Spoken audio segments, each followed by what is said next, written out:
Hello, everybody. Give me a thumbs up if the sound is working good. Today's episode, we're going to be talking about Garry Machado. Machado Garry versus Islam Makhachev. I am crazy excited about this fight. Why am I doing this fight 2 weeks early?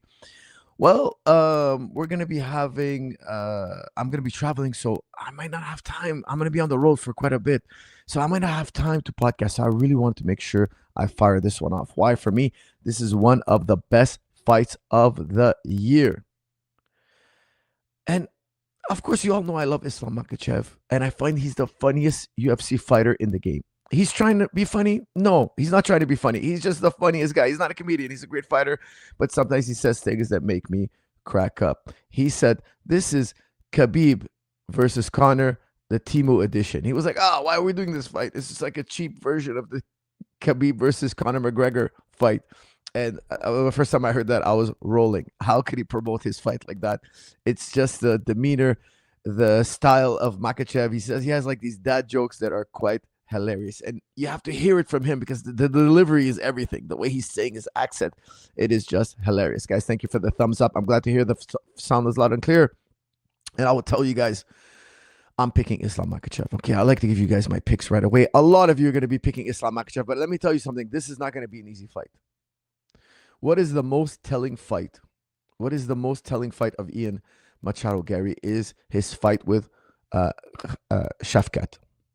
Shavkat held him up against the fence. The first one was a little bit boring. There's a little bit not much happening, but he was able to get Ian Garry to the fence and clinch him. Now, look, we all know Rakhmonov Shavkat is a monster in the clinch. He's a great clincher. However, he wasn't able to take Ian Garry down in round one. He wasn't able to. He clinched him for 4 or 5 minutes. Almost the whole round was clinching. But we can't forget, Islam Makhachev is incredibly successful in the clinch. As successful as Rakhmonov is, Islam is even more successful. So I think not only can Islam get him to the fence after watching the Rakhmonov fight, he can get him to the fence and take him down. Now, look, Shavkat took him down. He took Ian Garry down, but he didn't have that much success on the ground. He was even also in a lot of trouble in round 5. In round 5, Ian took Shavkat down in a counter takedown. Shavkat was trying to take Ian down. Ian Garry counter wrestled him and took his back and sunk in a deep rear naked choke, about to hand Rakhmonov his first defeat, professional defeat. Rakhmonov unlocks those hands, spins around, gets on top, and kind of even steals the round back.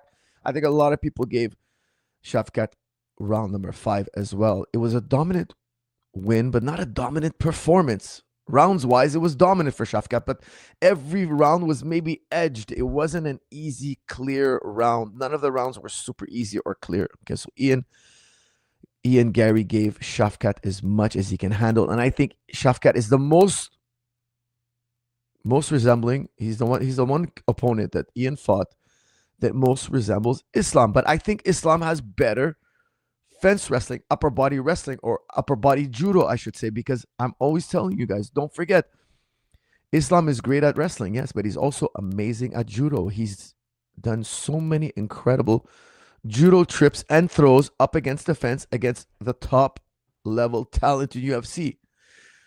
I'm expecting him to have more success on the fence than Shavkat did against Ian Garry. Why? I love Shavkat, but he's more of a muscle style wrestler, grappler, upper body clincher. He's muscling. He was trying to muscle Garry. You're going to see more sophisticated trips, sweeps, foot sweeps, and throws from Makhachev on the fence. I think Makhachev is more sophisticated. He's just as strong. He's just as athletic as Shavkat, but more sophisticated with his foot sweeps, his trips, and his hip throws. And also, we can't forget, Shavkat double-legged. And he turned the double leg into kind of like running the pipe on the collar with a collar tie against Ian Machado. So he attacked the legs and he got Machado to the ground. He got Ian Garry to the ground. And I can see Islam doing the same. Islam's going to get on top of him. He's going to get him to the fence. He's going to throw him. He's going to get into the legs. He's going to get him down. And Ian Garry's an excellent grappler, but I don't think it's going to phase Islam in the least. I don't think he takes the back. I don't think he sweeps. I don't think he can really do too much. Now, we've seen Ian Garry do a lot of great grappling. We saw his fight against MVP. We saw his fight against Pratis. He took Pratis down several times, got on top of him. I just don't think he has the jiu-jitsu to ward off the top game of Islam Makhachev. Guys, I'm giving this to Islam Makhachev, but I'm giving it, dare I say it, 52-48 for Islam Makhachev. It's going to be tough. It's going to be a real tough fight. Ian Garry's got that reach. He's got the variety in his striking. He's got the composure. He's got the athleticism. He's got the youth. He's got the experience. He's been in 5-round fights before. He's been in main events fights before. He's got a lot going for him. I just feel the trips and sweeps and takedowns are going to be a little bit too much. Guys, that's my opening analysis. I'm going to open it up to comments and questions. And also, guys, don't forget, check out jujiclub.com. Get 50 off. Get 50% off. Use promo code GET50 off. It's in the description. It's on your screen. And I just released a new guard passing video, which is called Buried Alive, Top Pressure Passing. It's an incredible video, top seller. Check it out. You will love it and you will enjoy it. Okay, guys, I'm going into comments and questions on this fight. The legacy of Abdul Manap continues, though Usman being a free agent. Thoughts on Usman being a free agent? Guys, Usman Nurmagomedov, the cousin of Khabib, he just won a big fight, won by KO. Cookie Monster, I'm not going into those fights right now, but I'm sure he's going to be probably signing to MVP or UFC. I think he's probably going to get a big money offer from both guys. We have to wait and see. But yes, definitely part of the legacy, no doubt. Garry is known for oblique kicks. It's dangerous for Ian to do this against Islam because Islam can catch the kicks. That's from At Counter. At Counter, I would tell you, yeah, I think he caught Shafkat by surprise. He really popped his knee bad. He popped Shafkat's knee really bad. That's why Shafkat is out. He's out because of that oblique kick. I think Islam is going to be more aware of it because it is such a dangerous kick. And you're right. Ian Garry is really good with that oblique kick. It's going to happen. He's going to kick it. He's going to do it. Islam better be ready because if he gets hit with that kick, it could really slow him down.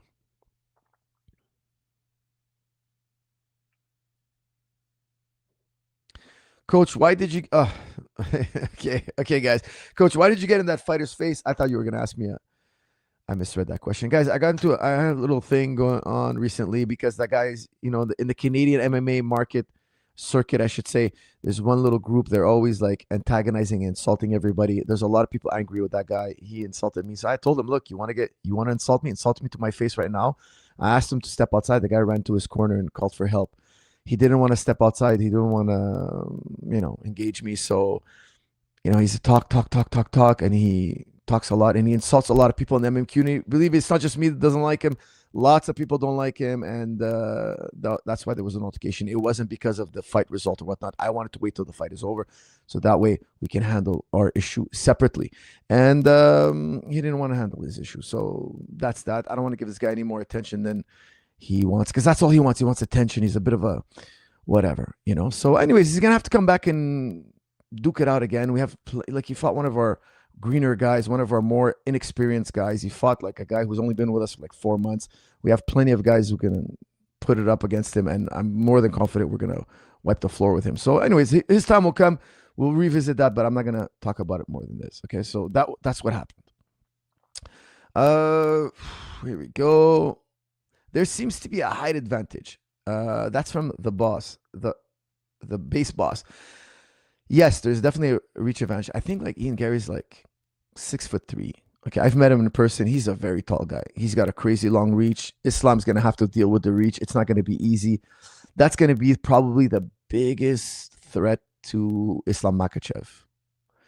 Can he deal with the reach? I think so. He's got the power. He's got the explosiveness. He's got the ability to shoot in the legs, obviously. And the thing is, when you're taller, sometimes it's easier to get in the legs. And that's what I'm banking on for Islam. I think he's going to get in the legs more often. He's going to shoot under those punches. He's going to try to trap those legs. And sometimes it's easier to take down a guy when he's taller. It's hard to get underneath those shorter guys. Sometimes it can be really difficult.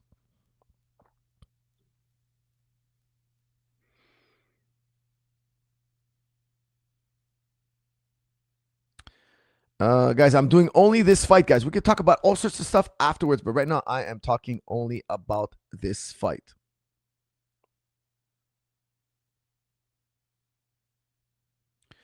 Coach, doesn't Ian train at Shootbox? I think he is too well rounded for Islam. I hope Ian loses. I don't like him, but my brain says he wins. That's from Ghost. Ghost. I hear from what I heard he went to Georgia to go wrestle. Okay, so I'm not sure if that's 100% true. But regardless, okay, he needs to wrestle. I remember him saying in an interview he was going to go to Dagestan if he gets this fight. Well, I don't think he went to Dagestan. From what I heard, I was told he went to Georgia. Georgia has incredible wrestling. They have really, really good Eastern European style wrestling. He's going to need it. He's going to have to go feel that level of wrestling if he wants to stop Makhachev's takedowns. It's not going to be an easy fight for either guy, but I doubt he wins off his back. If Ian gets taken down, I highly, highly doubt he wins off his back. Maybe he has like 15% chance to win off his back. It's going to be a uphill battle. So he knows it. Obviously, everybody knows it. He needs to stay standing. So I don't think he's training too much with Shootbox. They're more of a striking group.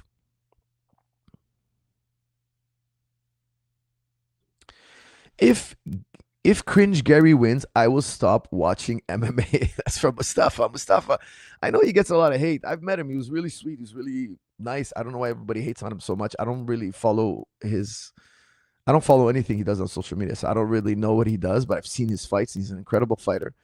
And I met him in person. He's a delightful person. He was super respectful, very sweet guy. And I really like how he handled the Khamzat situation, where Khamzat kind of pushed him and got in his face. And he was like, hey, man, you're the champ, like, I'm not here to start a fight with you in the back room. I thought he carried himself well, and he's a very young guy with a lot of fame. And most young guys with a lot of fame act crazy, but he seems to be well composed.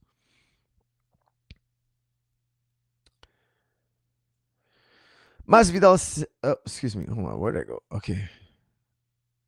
Oh, wrong one. Sorry, I clicked on the wrong one. Hey, coach, do you? Oh goodness, why do I keep clicking on the wrong one? It won't give me this one. Oh, here it is. Okay. Masvidal said Prime GSP beat Islam easy. Thoughts, coach? That's from Sublime. I wouldn't say easy. Definitely not easy. That would be a tough fight. Okay, George St. Pierre versus Islam Makhachev. That would be a dream matchup at 170. I would tell you, look, that would be a neck and neck fight. He wouldn't be easy to take down. He wouldn't be easy to hold down. George would have to work really hard to keep Islam down, and it would be the same. It would be like almost like a mirror match. It would be really, really a difficult fight to predict. Of course, George is very busy, but Islam also has a little bit more. I don't know what to say. I don't know how to say, but maybe he has a little bit more aggressive. But George, I would say, was more footwork style. He had more finesse in his footwork, where Islam, I think, would. I think in the footwork realm, George had more finesse, and that would be the difference, the footwork. So George would probably get in on the legs more, and he would probably get in and out with the strikes a little more than an Islam Makhachev. So it would be a very tough fight to call.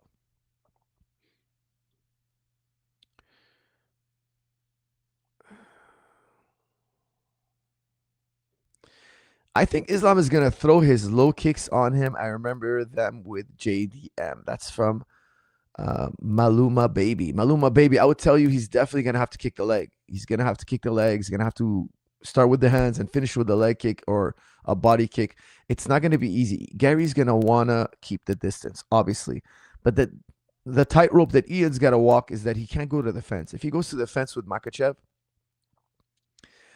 something worse than what happened with not Khamzat, excuse me, Rakhmonov is going to happen. Like, I think Rakhmonov is good on the fence, but Islam is proven to be highly, highly successful in the clinch up against the fence, against the best of the best. So he's taken down Armin. He's taken down Volkanovski. And I know you're going to tell me Volkanovski is a lot smaller. He's a lot shorter, too. It's not easy to take down a short guy. I mean, he's just taking down Oliveira. I know a lot of guys taking down Oliveira. He's just been so consistent. And, of course, he took down JDM multiple times. He's been so consistent with his takedowns. But still, I just feel like he can take Garry down in so many ways. Ian Garry poked Bilal in the eye multiple times and only won 29-28 in a pure stand-up fight. Islam could get a KO too. That's from BL. BL, I totally agree with you. Everybody sleeps on Islam Makhachev's power. Before he knocked out Alexander Volkanovski in the rematch, I had picked Islam Makhachev for the rematch, and I said that the most underrated thing about Islam is his power, his striking power, and I think he can have the edge on the. I think I predicted he would have the edge on the feet with Volkanovski, and Volkanovski would be stuck between a rock and a hard place. The hard punches, the hard kicks, and of course the difficult Dagestani style wrestling. I thought the second fight, Islam would win it decisively, and lo and behold, he wins by KO to the head, TKO to the head. I think everybody's sleeping on Islam Makhachev's power. He strikes really hard. He's a hard hitter.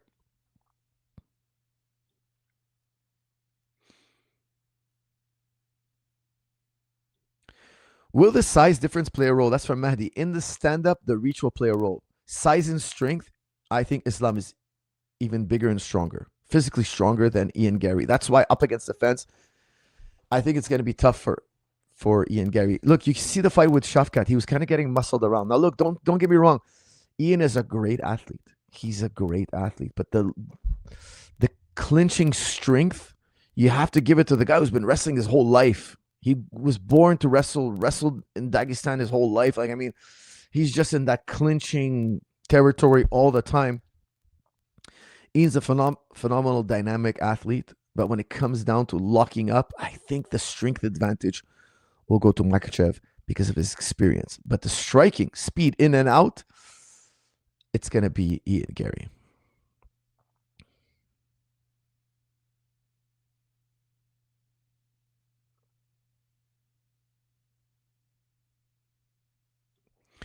If Coach Zahabi got that furious, means that fighter is a piece of you know what. That's from Slim. You know it, baby. You know it. I've done, you guys know me. I've done 1,000 fights. I've cornered at every level, from amateur to pro to world titles. I always show respect to the corner no matter what. Win, lose, draw, always respect, love, kindness. We appreciate each other. If I get mad at a fighter, it's because he did something lewd, he did something disrespectful, he did something really bad. Now, my mistake was I should have done it in the back room. I shouldn't have done it on TV. I wasn't thinking. So I apologize to the fans for interrupting the evening, and the show and the promoters. But I should have taken care of it in the back room. And next time I'll be wiser.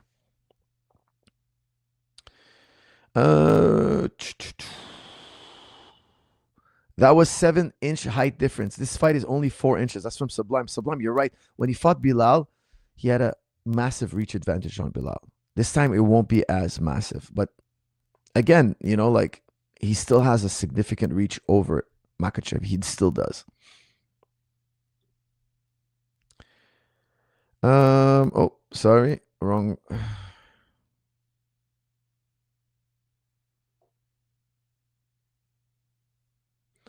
He said all women should run the world and he abandoned his family. That's from Alien Enjoyer. Well, I don't think I can't comment on that. I don't think all women should rule the world. That's crazy talk. But I'm sure he was just joking, and I don't think he abandoned his family, because when I met him, he was there with his family. He was with his family, so I'm not sure. You mean his parents. Look, I don't want to comment on the man's personal life. I have no idea about the man's personal life. So for me, I'm not really interested in that. That's his own thing. What I'm interested in is his fighting ability, and the guy is world class. He's fighting for a world title. And if he doesn't beat Islam Makhachev, guys, I'll tell you, after Islam's reign, Ian Garry, I think, eventually becomes champion. He's young. He's already at the top. He eventually becomes champion. He's that talented. He's that skilled. Ian is bigger and a bigger body to be grabbed in the fight. That's from Yasser. Well, I would say for level change, it's going to be easier to get into the level change, but because of the distance, Ian Garry's reach, it could be difficult. Now, up against the fence, I think Islam might be able to get underneath, you know, like your body locking, and then the hips are just there. You know, you can get under the hips. So there's going to be advantages and disadvantages for Ian Garry and his body type. But getting underneath him up against the fence could be easier for Islam than it would be against Volkanovski. Wrestlers, sometimes when they're short, it's so difficult to get underneath them. They're so low to the ground. It could be a problem.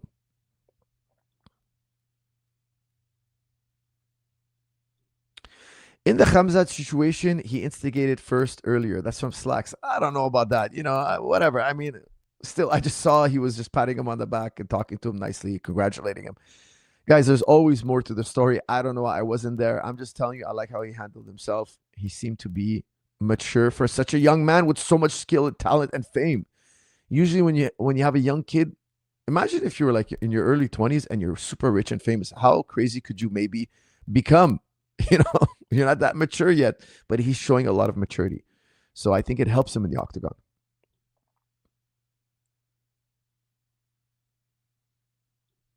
Do you think Islam can shoot like Khabib? Low takedown. That's from the base boost guy.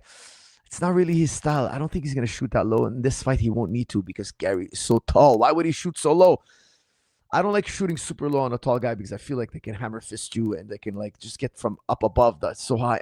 Like you don't need to do it. It's a little bit risky sometimes. It could be a little bit risky because of the hammer fist. I don't know if you guys remember. Some of you out there remember the classic fight Frank Shamrock versus Tito Ortiz. Tito Ortiz shoots a low single on Frank Shamrock, and Frank Shamrock finishes one of the most epic fights in UFC history.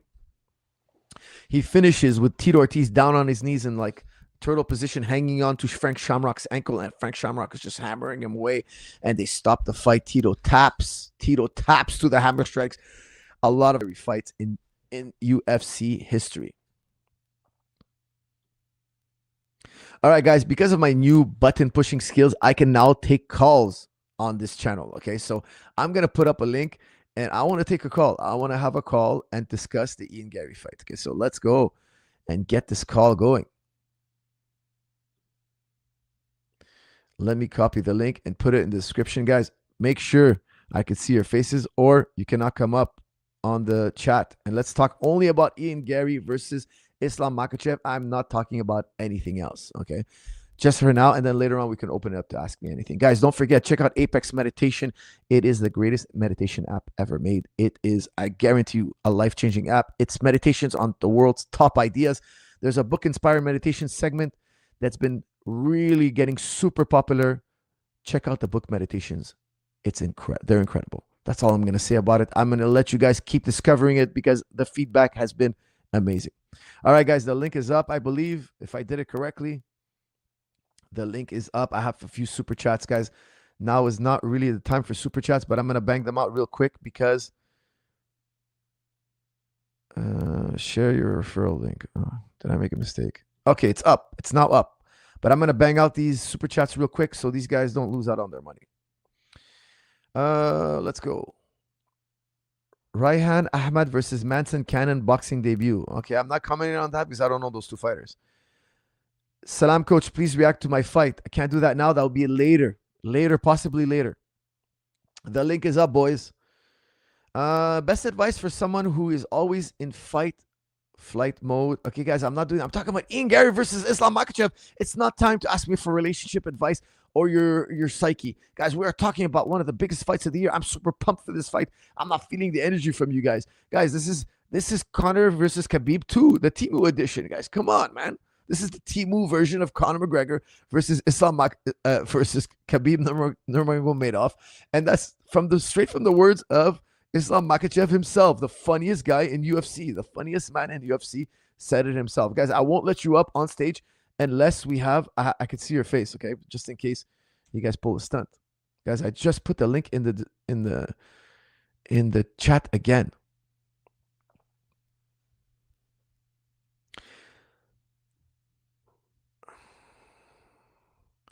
Laugh my you-know-what off. This fight ain't that good. No, man, come on. Are you serious? This is one of the most epic fights, man. This is one of the most epic fights. I'm really surprised that you guys are not as hyped up as I am. This is one of the most epic fights.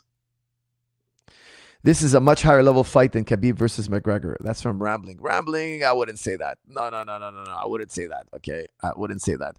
Now, of course, Islam was joking around when he said it's the Temu edition, but it's not the same thing. It's not the same thing. The hype behind McGregor and Khabib and the skill level that Khabib and McGregor brought is second to none. Okay, so I would never say that. Connor from AliExpress. No.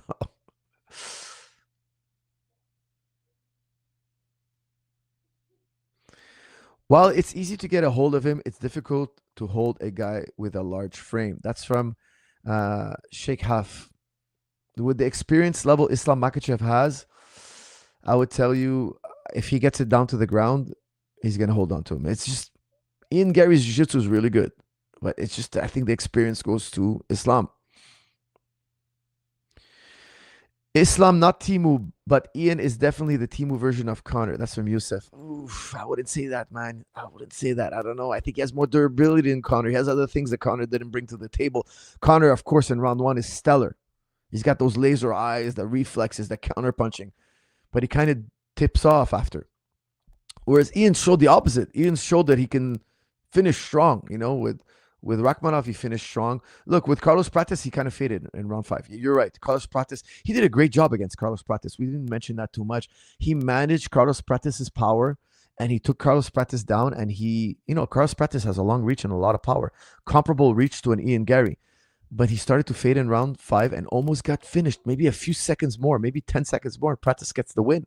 It was an incredible fight, but I think if Prates can do that to him, it's safe to say that Islam has a strong chance of possibly finishing as well. Garry should approach the fight like Rory did to Damian Maya. That's from ZF. Not really, because I trained Rory for that fight. It was a kind of a different strategy. It was like get in his face, get low, and like make him trade with you blow for blow. I wouldn't do that with Islam. I wouldn't do that because, guys, you have to remember something about Damian Maya. He has, and I'm telling you guys, he has zero punching power. He has almost zero punching power. Like he's very ineffective with his punching. Okay, so he punches at a amateur level, let's say. Okay, he's not a boxer. He's a grappler. He's a wrestler, and his punching is not that powerful. Islam will put your lights out if you don't respect his striking. It's not the same situation.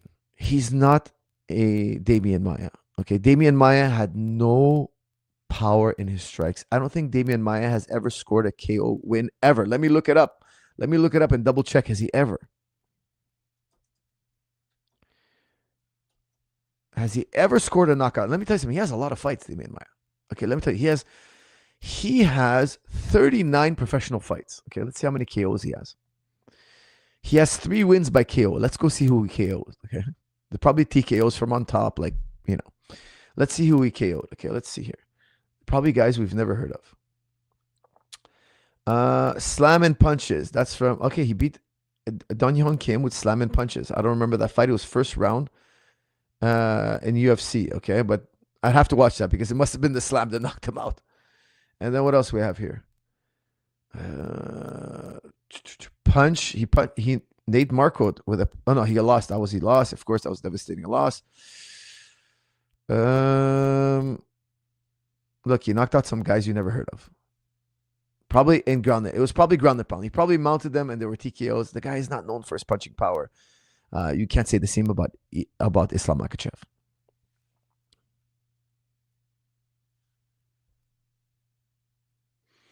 All right, guys, if you want to come up on stage, don't forget, I have to see your face. Okay, so I have to be able to see your photo, your face.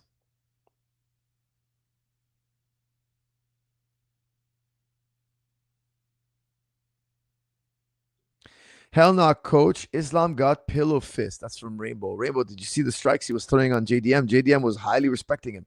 Why do you think he was holding up his guard so tight? Islam landed some hard strikes, really hard strikes. And I will tell you, he had the respect of JDM. JDM was covering up hard, and that's what made those takedowns so successful. Do you remember how he knocked down Oliveira? He cracked Oliveira with a left hook, powerful left hook, dropped him. I'm telling you, he's throwing heaters out there. All right, guys, we have our first guest. This is. Oh, he dropped out. He dropped out. He got cold feet, dropped out.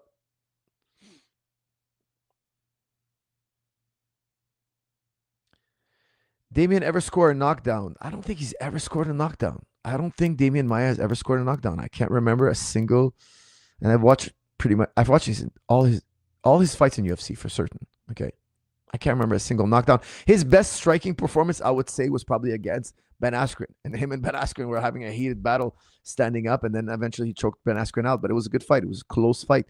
And it was very well contested on the feet. But then again, Ben Askren's in the same boat. I don't think Ben Askren is ever knocked down or knocked out. TKO'd for sure on the ground. He takes guys down, mauls them. But like punching power, I don't think he's ever knocked anybody down.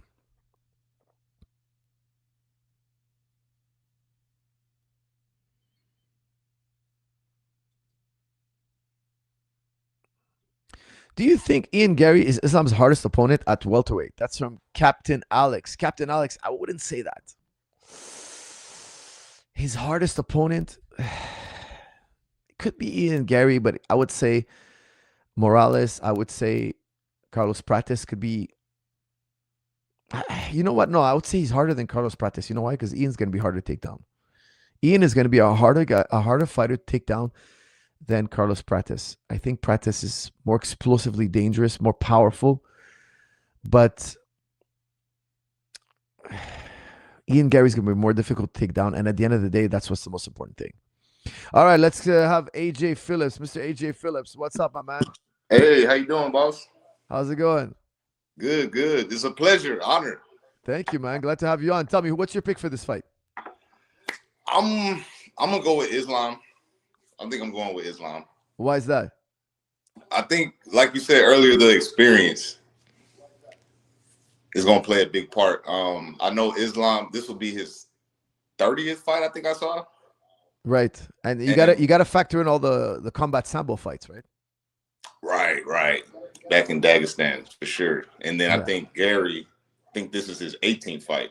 So and I agree with what you said earlier. I think one day eventually he'll be the champion. I think he's like late 20s, so he's still like haven't even touched his prime yet. So, but right now I think with the experience, I think Islam's got it, especially with the style matchup.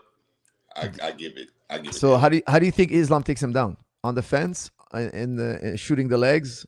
Because he had a bit of a hard time taking Dustin too. I mean, he had to work for it. There weren't easy takedowns when he fought Dustin. Yeah, he kind of got that weird trip. Like got the ankle, did a little golf swing, golf swing. Yeah. He did have to work for it, and Dustin did do a good job of stuffing a lot of them in the beginning. Yeah, and a lot of people are saying Islam doesn't have power, but look what he did to Poirier. He really hurt Poirier. He broke Poirier's nose. He kneed him. I mean, he just was putting it on him as well. I agree. I don't know how people are saying Islam doesn't have power. They're crazy. There's a lot of crazy people in my chat. There's a lot of crazy. but yeah, he could also take a shot.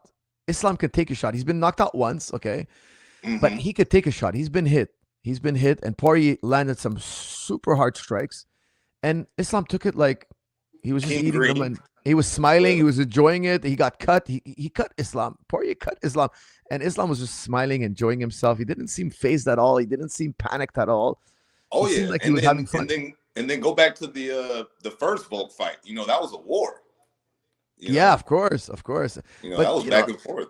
If you watch that fight, like he did get kind of like a lot of people thought he got dropped by Volk, but when he got hit by Volk, he was also shooting at the same time, and it was like this awkward thing. Was it the strike from Volk that made him like stumble, or was it because he was level changing and got hit at the same time and knocked him off balance? But other than that, I would tell you he seems to have an incredibly reliable chin. I agree. And yeah, we saw that first fight, that one loss that he has, that super early in his career. I think he was even younger than Ian Garry is now. So yeah, and he's never been hurt since. I would say never like seriously hurt ever since. Right. But let me ask you this: what do you think happens on the ground? Let's say he's on top of Ian Garry, full guard. Islam Makhachev on top. What do you think happens? I think it's a chance he might be able to have an easier time like passing his guard maybe than he did against JDM. Mm-hmm. I think he might have an easier time. I think he might be able to, slip to half, full mount, and really do some damage, Yeah, JDM was trying a lot of that octopus guard, right? He was getting shut down, and he kept trying it over and over again. And it was like, I think Ian Garry's going to come with a totally different game plan. I don't think he's going to try octopus. And Ian, like you said earlier, Ian does have very good jiu-jitsu, but I haven't seen him much on his back much. Like I've seen him, he took down MVP, held him down on the top a lot, but I haven't really seen him on the bottom and really see him get controlled or see if he can get back up to his feet. I haven't seen that yet. I don't know. I haven't seen all of his fights, but Rachmanov got him on his back in round 5, and Garry couldn't get up. He just got stuck there. Look, it's not easy. It's not easy to get up. It's not easy to get up under these guys. These guys are so seasoned, and everybody tries to get up from under them. So, Islam's had 20 years of practice of holding guys in MMA trying to get up from underneath him. He's got that covered, I think.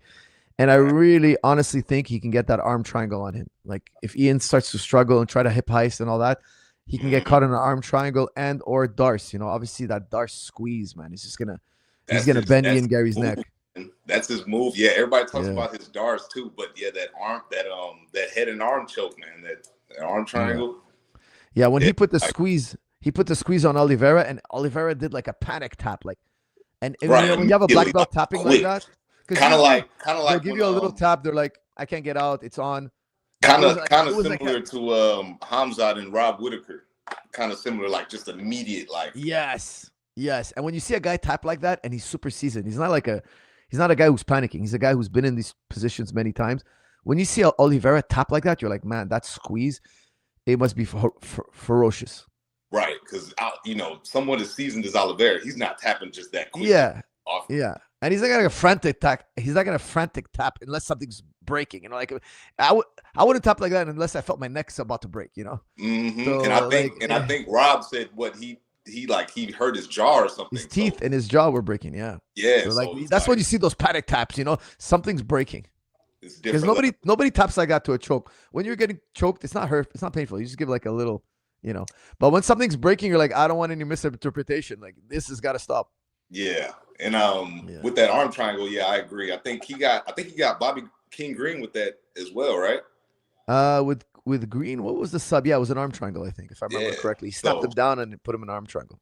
And like I said, I think he might have an easier time controlling Ian than he did against JDM, just because I feel like we were talking earlier, how Ian kind of got muscled against Shavkat. I think JDM has a little bit more muscle mass on him than than Ian, so I think that might give Islam a better opportunity to get that submission. And he had Craig Jones in his corner, right? He had the Craig Jones just get up game plan. So JDM was like, he had this whole game plan. Craig was like, I figured out the Dagestanis, they won't be able to hold us down. Like it was a whole, so a lot of us were waiting to see, what's this just get up, just get up. And of course it didn't work, but it wasn't crazy to try to turtle up and get up from underneath. He did get up once in round one. If you watch that fight correctly, if you remember that fight, he did get up under Makhachev one time in round one, and he did kind of turtle up, grab the wrist, and get up. Like, he was successful at least once, and that might be saying a lot because a lot of guys are not successful at even getting up once from Makhachev, underneath Makhachev. That is true, even fresh in the first round. That is true. All right, my man. I just want to ask you one last question. Where are you from? Atlanta, Georgia. Awesome, man. I love Atlanta. Okay, yes, my brother. I gotta let you go. I got other people on, so I'll catch you another time, hopefully. Cool. Thank you, brother. Bless you, man. All right, guys. Next up, we have Mr. Elner. Elner, what's up? Oh, he dropped off, guys. He dropped off. Got cold feet. Got cold. I hope I didn't intimidate you, man. I hope I didn't intimidate you too much. All right, guys. What else we got here? We are talking about Ian Garry versus Makhachev. Does Garry switch stances? How slick is he on the feet? Look, he's super slick on the feet. Is he going to switch stances? It wouldn't be crazy. Because if he goes open stance, he might get caught in a single leg. So because Makhachev's a southpaw. Ian Garry might come out righty. If he comes out righty, that single leg is just there. It's your legs are closer to one another. So maybe he's in Georgia and he's getting taken down single leg, and he's like, I can't even give this guy the single leg. I don't know what he's thinking. We're going to have to wait and see. But he definitely has the ability to switch stances if he fears that single leg. But then again, when you're in a square stance, the double leg is more prevalent. But the double leg is a little bit further away. It's a little bit further away. So what is Ian Garry going to be prioritizing? Okay, Elner, this is your last chance up, man. Don't drop off. My brother Elner, what's up? Hello? You hear me now? Yeah, I hear you, my brother. How are you? Where are you from? Okay. I'm from Oslo, Norway. All right, man. That's awesome. Yeah. I know you have a guy in your gym from here. I'm good friends with him. So. Oh yeah, that's cool, man. Yeah, I have a lot of people come visit me from Norway as well. Yeah, I'll come one day. I'll come. Awesome, man. Love to have you. Elner, who do you think is gonna win, Makhachev or Ian Garry? I'm actually leaning a little bit towards Garry because both they like to run backwards, but Ian Garry is a taller guy, so I think it will work better for him. You know, So you think he's gonna use his reach? yeah, because Islam, he doesn't close distance. He likes to go backwards. You know what I mean? Yes, yeah, you're right. He's gonna time it. He's gonna time his shot. But look, Shafkat was able to take down Ian Garry. Do you think that Shafkat's wrestling is better than a Makhachev? No, but Shafkat's a little bit bigger, and he can close the distance more effectively, I think, than Islam because he's short. He definitely moves more forward than Islam. Definitely, Shafkat just Yeah. almost always exclusively goes forward.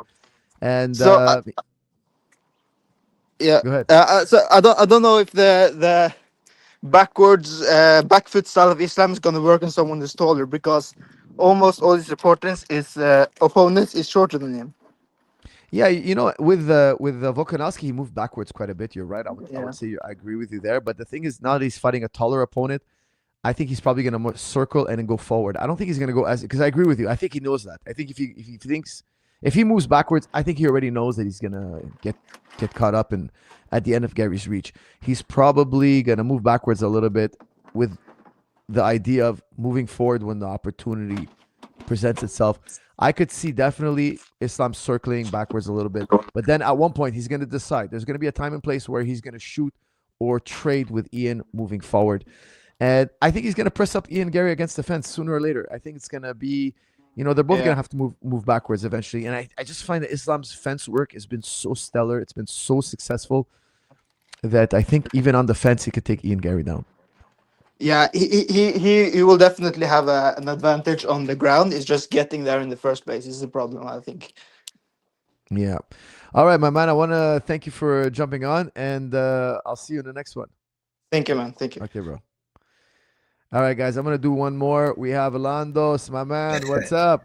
Hey, Give me your Coach fight Zahabi, how are you? Alaikum salam. How are you? Good, alhamdulillah. My prediction is I think Islam will get a submission this time. I think the decision with JDM was, difficult to prevent because JDM was kind of just doing everything he could to survive. And I'm expecting Ian Garry to be more urgent and try to explode. And then his neck will probably be there for the taking on his get-ups, That's what I anticipate. So you think he's getting him down, and then Ian's going to urgently try to fight to his feet?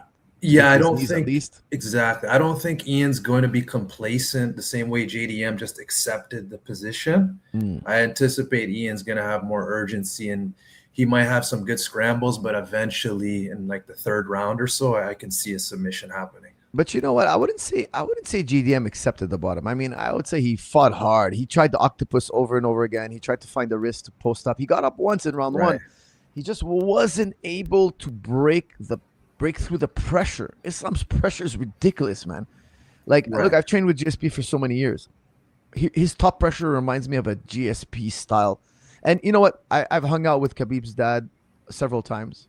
Okay, Abdul Manap, the great legend. And he told me himself, my favorite fighter is Georges St. Pierre. Wow. And I could tell you, they're younger generation than George, obviously. And they watch George's style and on the ground, okay? For sure, they have their own style of wrestling. George has his particular style. The wrestling is different. The style of wrestling is different. But the groundwork is very similar. Very, very similar. We of course, we learned the system under John Danaher. We've been perfecting it for so many years because when you take a guy down and he's playing guard, it's like a lot of people in jiu-jitsu think, oh, I'm going to use my guard passing in MMA. Actually, it's very different. Sometimes I have more trouble with MMA fighters passing their guard than a really, really successful black belt. Why? The black belt is accepting the bottom and he's trying to play guard. Whereas these MMA fighters are trying to get up to their feet. And when you're pinning them, then they try to play guard. So they have this combination of trying to get up and playing guard at the same time could be very exhausting for the guy on top.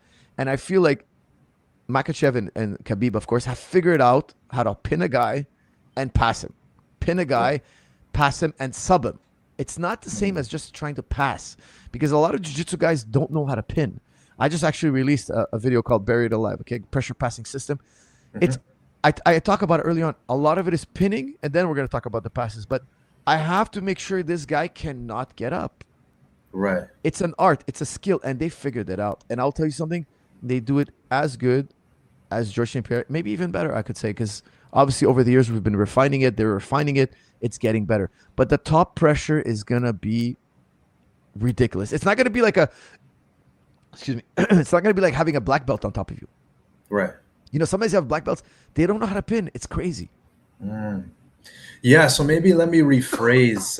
Instead of him accepting position, I think he kind of broke because his facial expressions were changing in the later rounds, JDM. So maybe I just think he got overwhelmed, like you're saying. But I just think Ian Garry, you know, he's a very passionate guy. He has a lot to prove. I don't think it would sit well with him if he was just getting dominated for 5 rounds. I do see him having desperate scrambles, and then he's more 6'3", right? He's one of the biggest guys in the division, so I think his limbs are going to be there for the taking as well. Yeah, I feel like, you know, JDM survived a couple of Darce attempts, but I don't know why. I just feel that if Islam locks his hands around Ian Garry's arm and neck, I don't know why. I think it's because he's so lanky. He might not be as strong physically. Right. I just feel if he locks his hands, it's over. Do you think this is Islam's last fight, by the way? I'm curious because I don't think so, guys. By the way, we forgot to mention, if he wins this fight, he breaks the all-time record for most wins. Right now, he's tied with 17 wins with Anderson Silva. If he gets this win, it's 18 wins. Nobody's ever won more UFC fights than Islam Makhachev if this fight happens. So I don't think he quits, though. I think, look, even if he retires in the octagon, I'll predict that he's going to come back a year later. He's going to come out of retirement. He's too... Really? Yeah, well, look, unless he gets into a serious war, if he wins this head and shoulders above, he might retire for a year or two, but they're going to throw money at him. And I don't think he's a money type guy. Right. I don't think he's a money type guy. I don't think he's focused too much on the money. I think he has enough money already. Like he's a simple man, and he can go back to Dagestan and retire and never need a penny again. But I think they're going to entice him, and the hype and the excitement will bring him back. He seems to be a competitor. He seems to be enjoying the lifestyle of a fighter. You know, you see his videos online. He's always cheerful. He's always happy. It's hard to let go as well. I think once you let it go, you kind of miss it because life is kind of slow after. You know, like he might be on the Dagestani farm and one day be like, hey, you know, let's go have some fun. Let's get back in the octagon. I think he's going to be one of those. He's too young. He's too fresh. He's too dominant to just hang it up, I think. There's a lot of potential in that division. You got the Morales, Prates, right? So part of me feels like he's looking at the landscape, right? And he's already proved everybody wants to win and defend in another division, right? So part of me feels like in his head, maybe there will be one more after this, and then he's going to groom the next generation because you're seeing Usman Nurmagomedov potentially. That was his last fight on the PFL, right? So I feel like there's going to be a passing of the torch. Maybe not this fight, maybe one more, but I do anticipate we're not going to see him for much longer. Well, now that Topuria lost, you know, because if Topuria won, he would have called out Islam at 170 after this fight. So that would have been one thing. I don't think Islam would have left on the table. Personally, I think he would have wanted that fight. But I also think that Islam sees Prates and Morales as an easy takedown. Really? Yeah, I think he sees Prates as an easy takedown, and if he gets on top of him, he's going to sub him. And I think he sees Morales as an easy takedown, and if he gets on top of him, I think that's what he sees when he watches them fight. He's like, oh yeah, they're really good punchers, but I'm never going to let them get into that kind of distance. I'm going to be too far away, or I'm going to be all the way in the legs. And if I get these guys on the ground, they're too green compared to him, his experience levels. Right. You know, don't forget, he's got a lot of experience. He fought in combat sambo. Like, he's just so much MMA style experience that for him, it's an easy takedown. And on the ground, he's just like years ahead.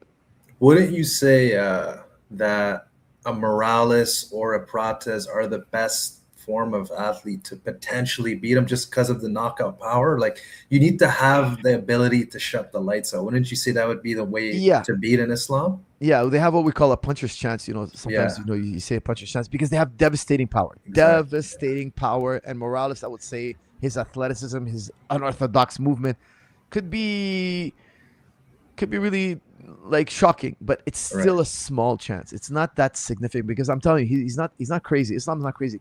You have to remember, statistically speaking, Islam is one of the least hit fighters in UFC history. Yeah, statistically speaking, he's not dumb. His movement's a bit herky-jerky.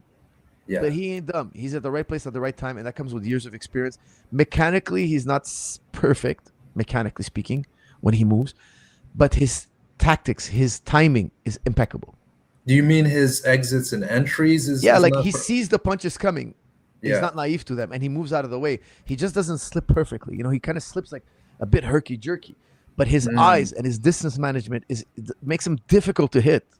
Right. And do you think his chin is better at 170 than 155? Look, I think if he gets hit by Morales, he can get knocked out. Like I'm not saying he might survive a few shots, but I don't think he gets hit clean. I don't think he gets hit clean. Statistically speaking, he's been very responsible. Right. That's fair. Only All right, time my will man. tell. Thank you so much for your I want time, to thank brother, you, bro. I want to thank you for coming on again, and I'll see you in the next one. Inshallah. Take care. Inshallah. All right, guys. I hope you're enjoying this segment. Khabib failed to get a 30-0 record. That's from Kelvin. Kelvin, is that how you see it? You're a real the glass is half empty guy. Dude, the man's 29-0. How about he's the guy who managed to leave perfect with a perfect record and leave with the title. So I would look at it more that way. You're kind of like criticizing a guy who's arguably the greatest fighter of all time, you know, so it's kind of like not a smart thing to say. All right, guys, what else do we have here? How many more fights do you think Islam has to win to become the GOAT of UFC? That's from next. Next, guys, if he beats Garry, let's say he subs Garry in round 1, he has a stellar performance, I think people will still debate if he's the GOAT or not. I don't think people will give him automatic GOAT status. What would give him automatic GOAT status? Well, if Ilya had won against Gaethje and moved up to 170, and it was the mega fight of UFC history, the biggest pay-per-view sales in UFC history, which I'm not saying it would have been, but if they could get those kind of numbers, and they could, and I really believe they could, that was a high potential, because you have Khabib in the corner, you have obviously Islam, the double champ, and you have this fighter trying to be the first triple champ. Of course, Pereira was the first to attempt it, but he would be the first to do it if he actually did it. If you had that much hype behind it, and it was a record-breaking pay-per-view type event, Paramount type event, like the numbers were record-breaking, I think people could go back and remember him as the GOAT. But now because Ilya lost and he's not bringing this mystique to their potential fight in the future, which I don't think is going to happen now, it's not going to materialize anytime soon, that could have been something that would have gave him automatic GOAT status.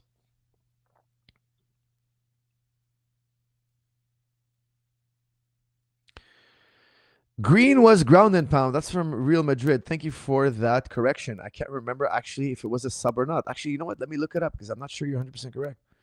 Hold on, let me look it up. That's actually interesting. I want to know.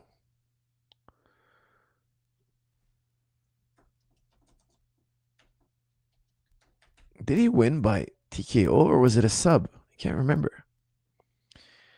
Bobby Green versus Makhachev. Okay, King Green. Ground and pound. You're right. I stand corrected. You are 100% right. I am incorrect. I should hang my head in shame. How could I forget?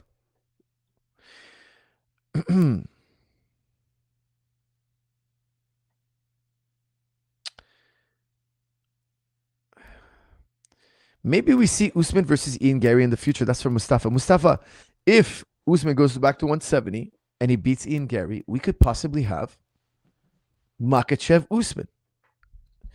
And you know what? I could see that happening. I could see Usman going back down to 170 and being dominant again. He can do it.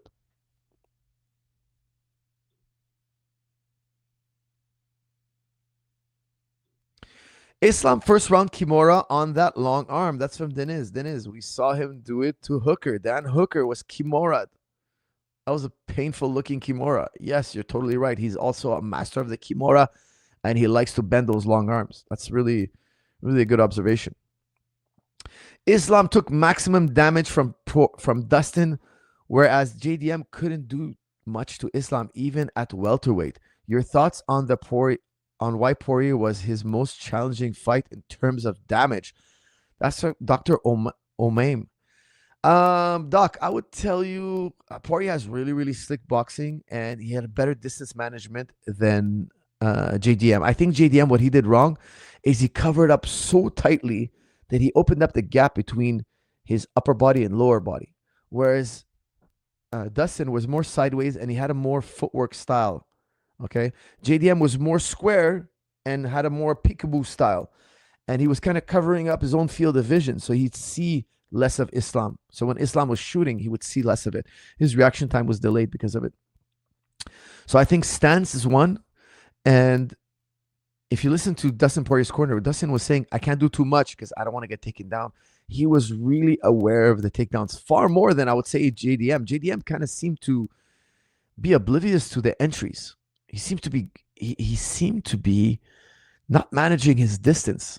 He was kind of managing the striking more than he was the distance, where I think Poirier's mindset was more focused on managing the distance so he doesn't get caught up in any leg attacks, meaning Islam grabbing the legs. Norway got MMA knowledge. That's what I am seeing. That's from Mustafa. Mustafa, Norway is picking Ian Garry. Our man from Norway picked Ian Garry. And if Ian Garry wins, I'm going to have to come back on this podcast and praise Norway for their MMA knowledge and foresight.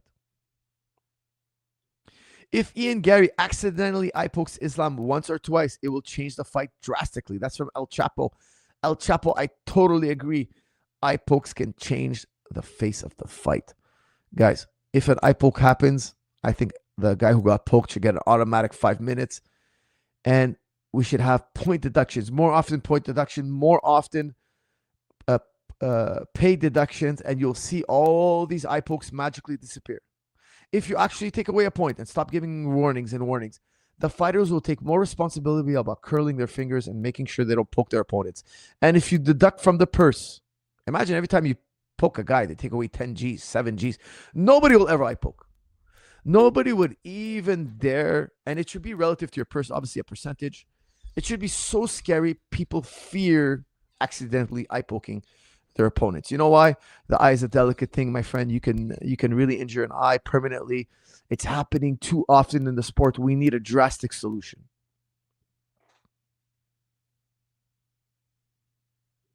Because Islam had a staph infection in the Poirier fight, that's what Ahmed, I don't think so. He didn't seem, it could be, okay? It could have been that he had a staph infection. But here's the thing. It didn't look like he was slowing down. He didn't look like it was, because for those of you who don't know, when you have a staph infection, you have to take antibiotics. And when you're taking antibiotics, it can be really difficult on the system. You go to the practice room and you're feeling gassed out. I felt it myself. I've been on antibiotics, and training antibiotics, it didn't feel right. However, I just had a fighter on antibiotics just last week and he won by KO. Okay, so I'm just saying it's not always the case. It depends what part of the cycle you're on. It just didn't seem like it was affecting the fight.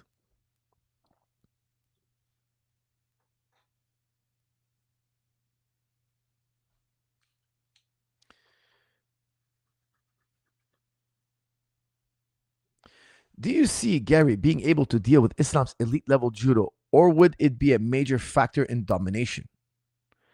That's from Roger. Roger, I would tell you, I think it's going to be a problem. You know, when you're standing like up against the fence, somebody's trying to take you down and you kind of open your stance real wide. Islam has a really good uchigari. Okay. It's kind of like he uses his inside leg to trip. While he's facing away from the leg, he's tripping. It's called uchigari. It's kind of hard to explain, but inside trip. He's really slick with the inside trip. He's very slick. I think he could hit in Garry with an inside trip. It wouldn't surprise me in the least. And that will be Islam on top. And if Ian Garry tries to get to his knees, he's risking that Darce. That Darce is going to be a serious situation. Jack Della was a much more dangerous opponent than Ian Garry will be. That's from Vols. I disagree. Why? Ian's got a longer reach. He's more aware of the takedown, and he wants this badly. I think he wants this more than anything. I think he wants it more than JDM.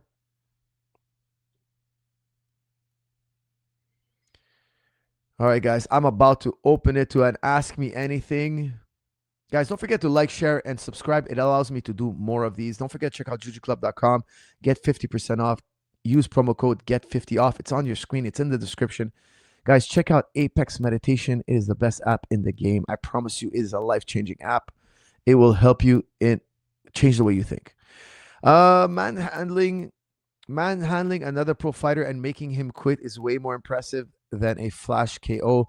That's from Vols. I would agree with you. Sometimes a flash KO could be something dramatic and we're talking about it, all that. However, is it as reliable? Is it as reliable as a guy when you see him take somebody down, dominate him, sub him, and you're like, wow, the guy on the bottom had no hope?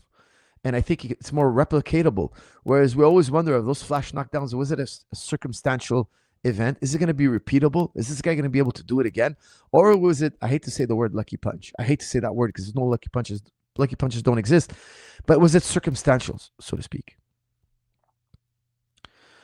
Go to Dagestan 2-3 years and forget. Calvin, I couldn't say it any better than you. That is an incredible statement. Mashallah. And I will tell you, you're a gentleman, a scholar, for bringing that up. And on that note, now I'm going to open it to an Ask Me Anything.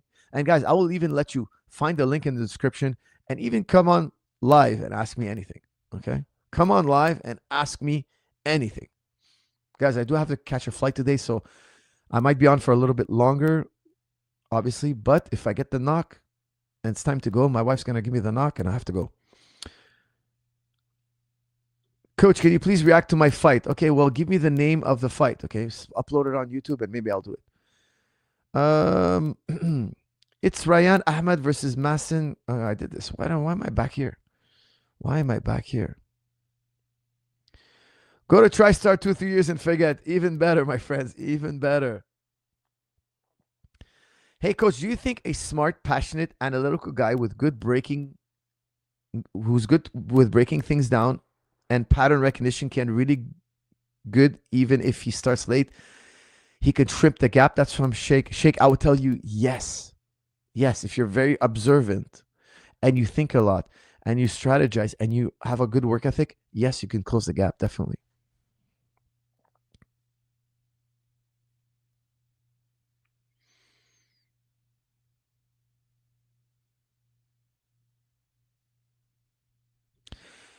Have you watched Usman versus Archie Kogan? Any thoughts? I was actually trying to watch the fight, but then the time limit, I was just starting to watch the fight and I had to jump on this podcast. I'm looking forward to watching it later.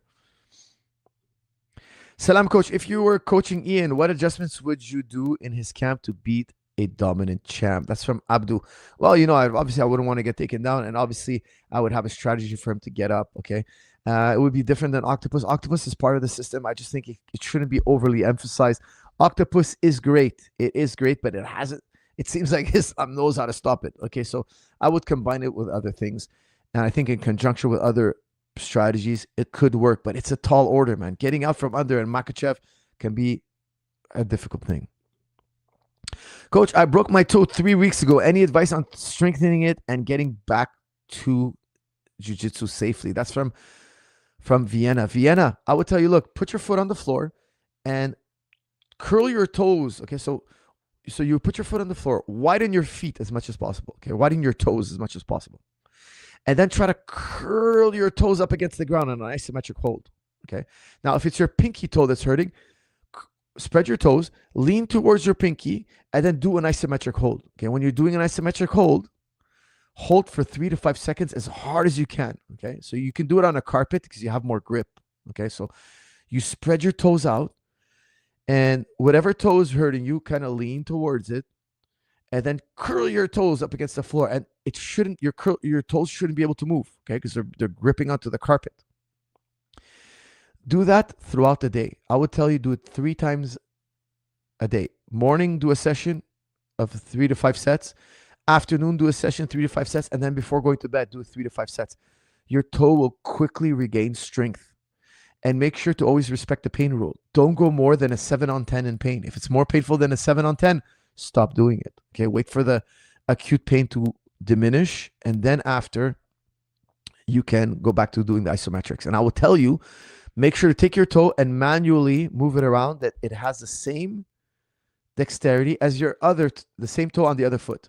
Okay, so if you injured your left toe, you check the flexibility and mobility of your right toe, and then you must match it on the left toe every day, little by little, till you regain your full mobility. Don't forget, if you don't take care of your toe, your ankle eventually could be compromised, and then your knee, and then you'll have a knee injury down the line, and that could be catastrophic. All right, guys, we have our first up-and-coming guest, Mr. Haitham. Salam alaikum. How are you, brother? Walaikum salam. How are you, man? Haitham, my brother. This is my old brother from Vanier. Oh, my God. I didn't recognize you with the glasses. How are you, Habibi? Habib, how are you guys? For the context, me and Haitham, we go way back in college. He's an old and dear friend of mine. How's the family? Really good, really good. I moved back to Southern California, Are and you? Hold on a second. I'm trying to crank up the volume. Go ahead. I said I moved back to Southern California. San Diego? Yeah, no, in Really? LA now. LA? I'm going to LA tonight. Well, that's what I wanted to know. Like, can I see you? Inshallah. I'm with the wife and daughter. Inshallah. We'll meet together. Amazing. I'm in Laguna, actually. I'm going to be in Laguna. in Laguna. Okay, great. Where are you at, Let roughly? me. I'm in Like an Corona. hour I'll away or drive 20 down. Okay, inshallah. We'll get together, inshallah. All together. I'm gonna text you because I have Inshallah. your number, so I'll text you and Okay, then man. we'll meet up. This is perfect. Amazing. Amazing. That's amazing. And by the way, what do you think? Who thinks going to win? Ian Garry or Islam Makhachev? It has to be Islam, inshallah. Inshallah. It has to be. It just has to be. I don't know. I'm not into the Ian Garry hype. I think Shavkat made short work of him, and I just don't think that he has what it takes to stop Islam. He's unstoppable Islam right now. I don't see anybody beating him. Yeah, but you know what? He gave Shavkat a hard time. He almost finished Shavkat. People forget that. And he's better now. He's got to be better. He's young and he's developing, right? And That's Shavkat, true. I would say, was at his prime. So I don't want to sleep on Ian Garry. I just feel that he's approaching his prime and Islam is at his prime.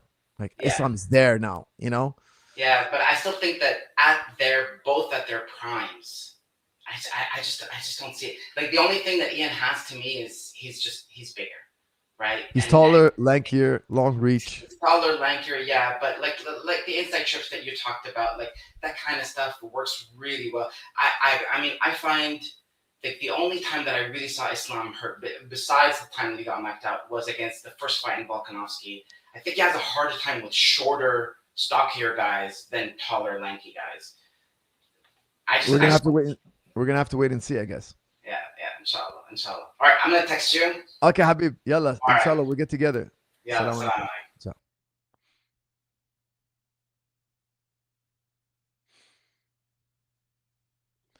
Shavkat had a torn ACL in the Garry fight. That's from Cyclo. I think it was the Ian Garry oblique kick. So the damage was done by Ian Garry. So why would we say that's not a factor? Of course, I don't think he went in with an ACL tear. I think he fought and his leg got popped by Ian Garry's oblique kick, a vicious oblique kick. So that's damage from Ian Garry. It counts on his side. Ian Garry broke his ACL. He weakened his knee. Still, nonetheless, again, Ian Garry was a handful. And you got to expect Ian Garry's getting better, obviously. He's getting better. He learned from that fight. He's moving forward. Ian Garry's going to be a problem.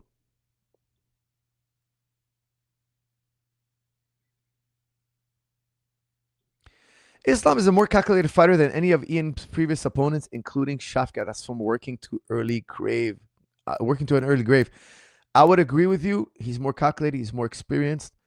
Shavkat's more of a I don't want to say a bull, but he moves forward and he's more predictable. But he seems to, obviously it works for him. He seems to out muscle, out pressure, it's physical. His system is physical. He physically forces you into an underhook. Then he physically shucks you over. Then he physically locks the body. Then he physically, it's not all finesse. It's not a lot of finesse. It's a lot of I'm assuming he's freakishly strong. I've never rolled with the guy, but I'm assuming he's freakishly strong and he has this physical intensity where he can dominate people and he doesn't rely so much on the finesse. Okay. But I would tell you, Islam is not just that. Islam seems super strong. And I know guys who rolled with Islam Makhachev. They told me he's physically super strong. They didn't have to tell me for me to figure that out. I could tell just by watching him roll and wrestle. The guy's a phenomenal athlete, but he's also super slick. His finesse, his calculations. You're right. He's super intelligent. He plays the game so brilliantly. I would use the word brilliant. And he's statistically one of the least hit guys in UFC. And he has one of the most fights in the UFC. He's one of the guys with the most fights in UFC. That's incredible.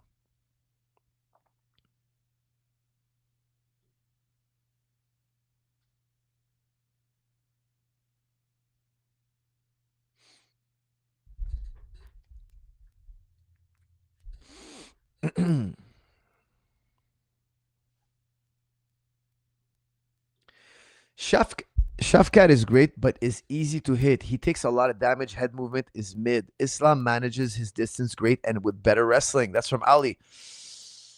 I think you're 100% correct on that. I think you're 100% correct on every account. I couldn't agree with you more. All right, guys, we have another man brave enough to get up on this stage. Mr. Shahram. How are you? Oh, shoot. Let me get my audio on. Oh, man. No rush. We're just live. Hey, Coach. It's really nice to meet you, man. Likewise. Shahram, how are you? Where are you from? Where are you from? I'm in Toronto. Okay. I really wanted to visit your gym one day. And yeah, I can't believe I'm online. I think there's a little bit of a delay right now, though. Oh, really? Okay, well, look, you're on Ask Me Anything, so you can ask me absolutely anything. Go for it.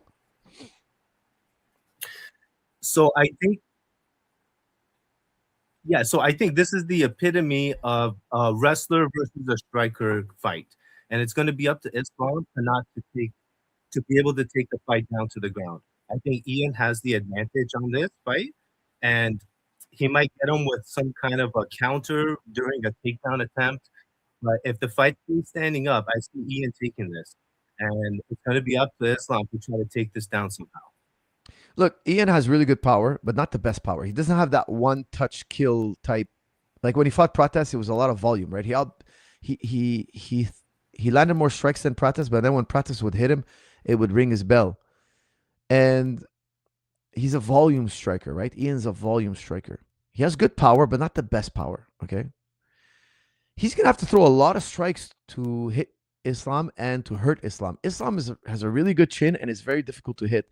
So because he has to throw so much, he can't just hit Islam once and knock him out, unless I would say a flying knee. Like if he timed the knee on Islam. But what I'm trying to say is it's going to be difficult to hit Islam over and over again without getting taken down. It's not going to be easy. You know, he's got, but like with a Pratas could just connect once and it's over. Or Morales could connect once and it's over. I don't think Ian brings that to the table. He doesn't bring that to the table. So he's going to have to take a lot of risks trying to work the volume strikes on Islam. And those risks are going to result in takedowns. But I think Ian's going to prepare for that. And it's going to be up to Islam to take him down, right? So he's going to have to make the move, and it leaves him open to get countered. I mean, this is why it's a good fight, right? Because both sides have a chance. And if that wasn't the case, we wouldn't be here talking about it. I think it's going to be a good fight, and Ian can catch him on a counter, you know, on a takedown attempt. Absolutely. It's very possible. But look, if he had Morales' power and that reach, I would be like, man, one wrong move from Makhachev and it's over. So he doesn't have that one touch kill. But what's stopping him from having that? Is it just because he's too young? He hasn't grown into it yet, or is that coming, or is that there's a lot of debate on that, but like it's genetic usually. Okay, like look, technique and skill and great trainers can make you hit harder, but the guys who are born with the power like a Morales, that's just genetic. I will tell you, it's genetic. It's not his technique. It's not because he has a secret way of punching. It's really your tendons, your tendon strength, your muscle fiber makeup. There's a lot going on. Okay, so where your tendons are connected to your tissue, to your skeleton, I should say. These are all major factors in how the human body creates power. You're saying Islam has that? No, I'm saying Morales has that, and Ian. If Ian had that, this would be a much more dangerous fight for Islam. What I'm saying is that Ian doesn't have that at the levels of a Morales, which is a one touch and it's over. Because he doesn't have that, there's going to be a lot more exchanges, and a lot more exchanges will lead to more takedown opportunities for Makhachev. You get what I'm saying? Yeah. No, it's hard to disagree with you, Coach. It was a pleasure talking to you anyway, man. Likewise, my brother. Having me on. Thank you, brother. Talk to you soon. All right, guys, we have Amin on. Amin, you're on Ask Me Anything. Hi there, Coach. How are you? Yeah, I'm doing very great. It's like an honor to talk to you today. Thank you. If it's okay, I have like some 3 questions. Go for it. So my first question is, if athleticism is about to move your body in any possible way and the strength to do so, is like wrestling and MMA the best way to develop athleticism? I would say, look, moving your body in any which way, that would be mobility.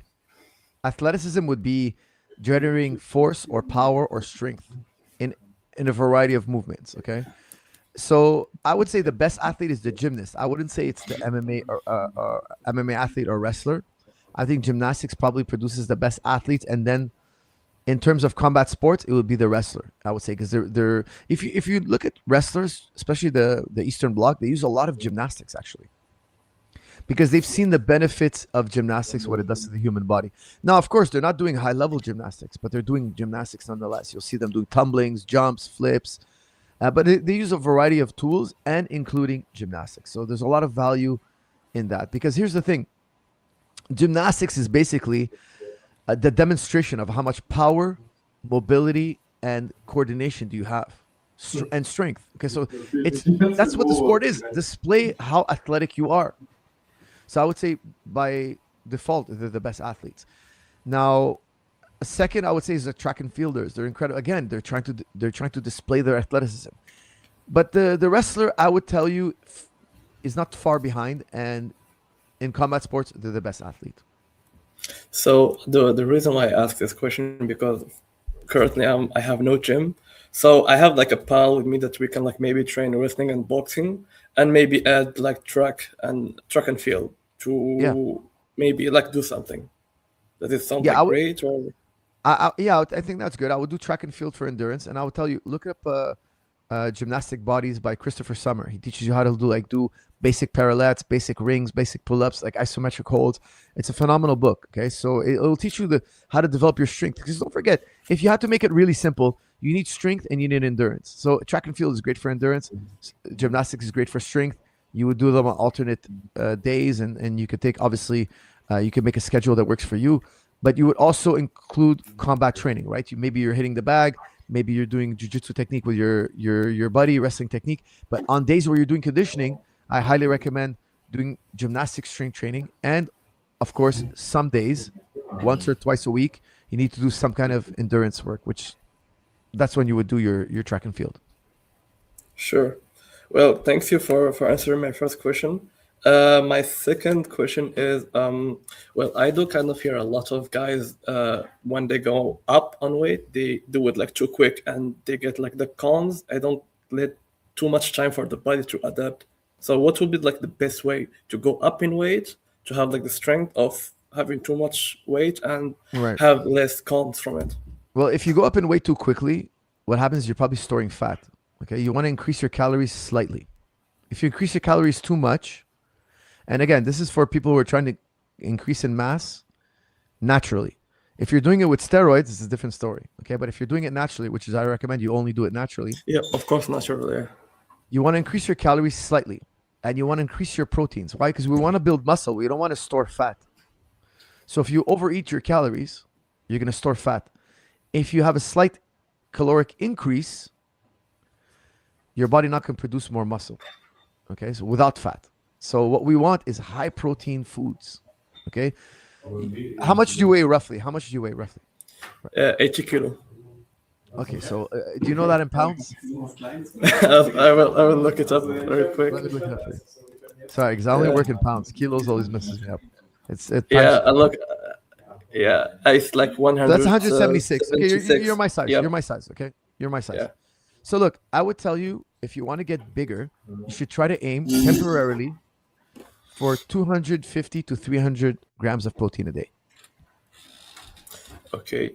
Would you like maybe advise me to go like 2 kilos each month, or it's gonna be too much? 2 kilos is good. If are you going to be doing dead? Because I was going to talk to you about nutrition first. So you need to up to 300 calories of protein a day. I would recommend at least 2 scoops of protein a day. Okay.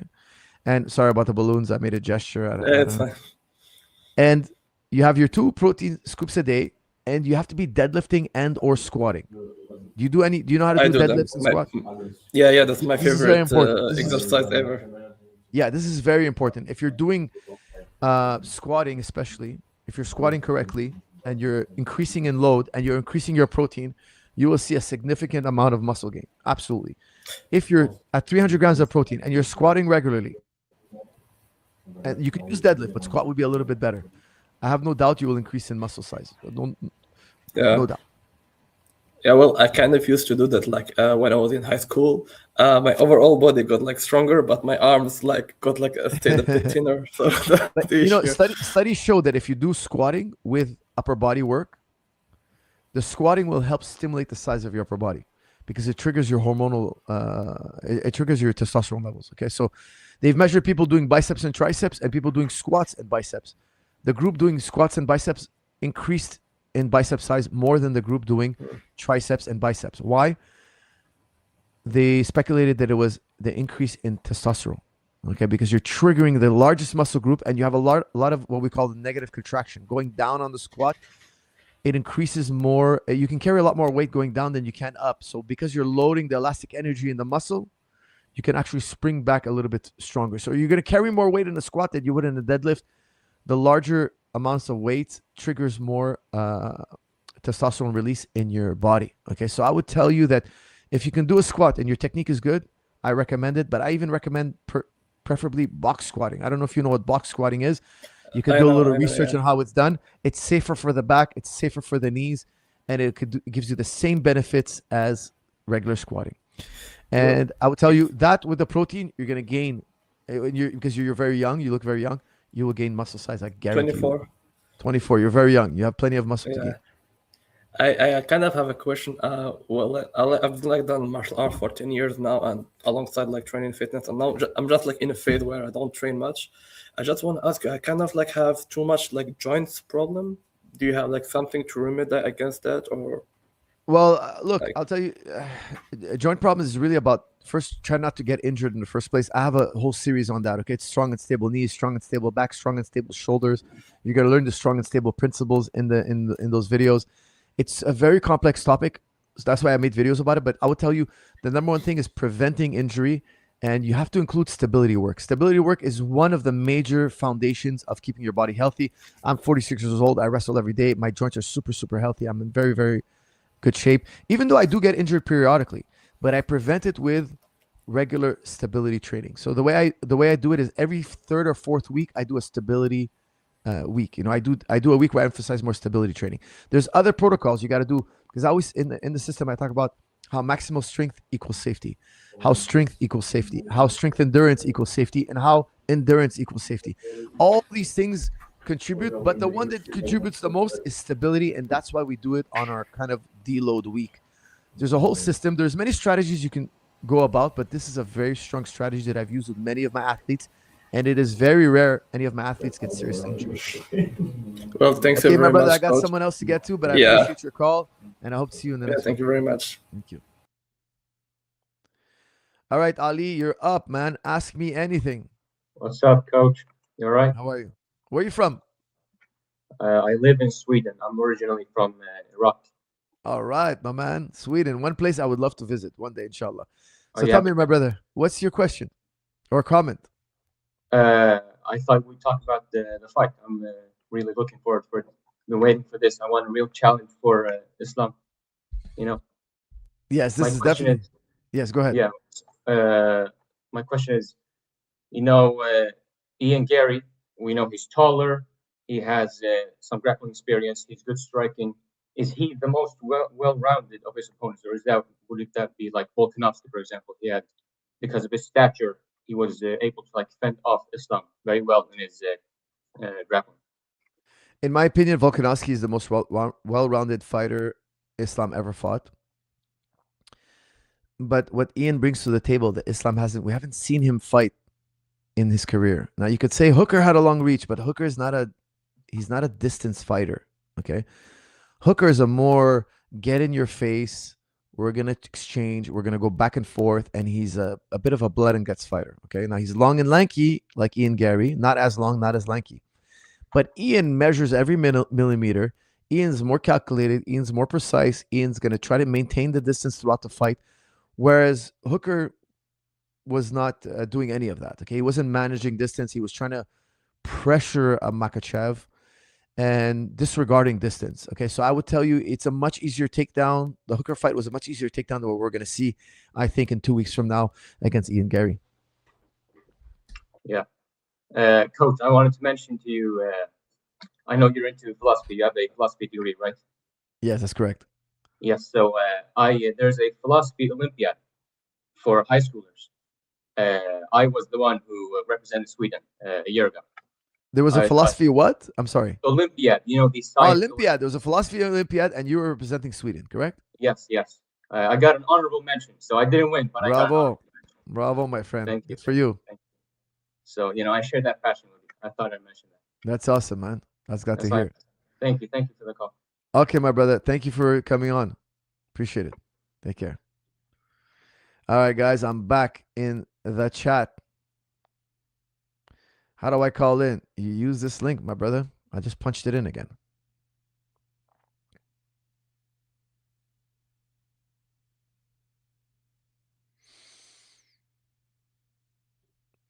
This way you're not, oh, wrong one.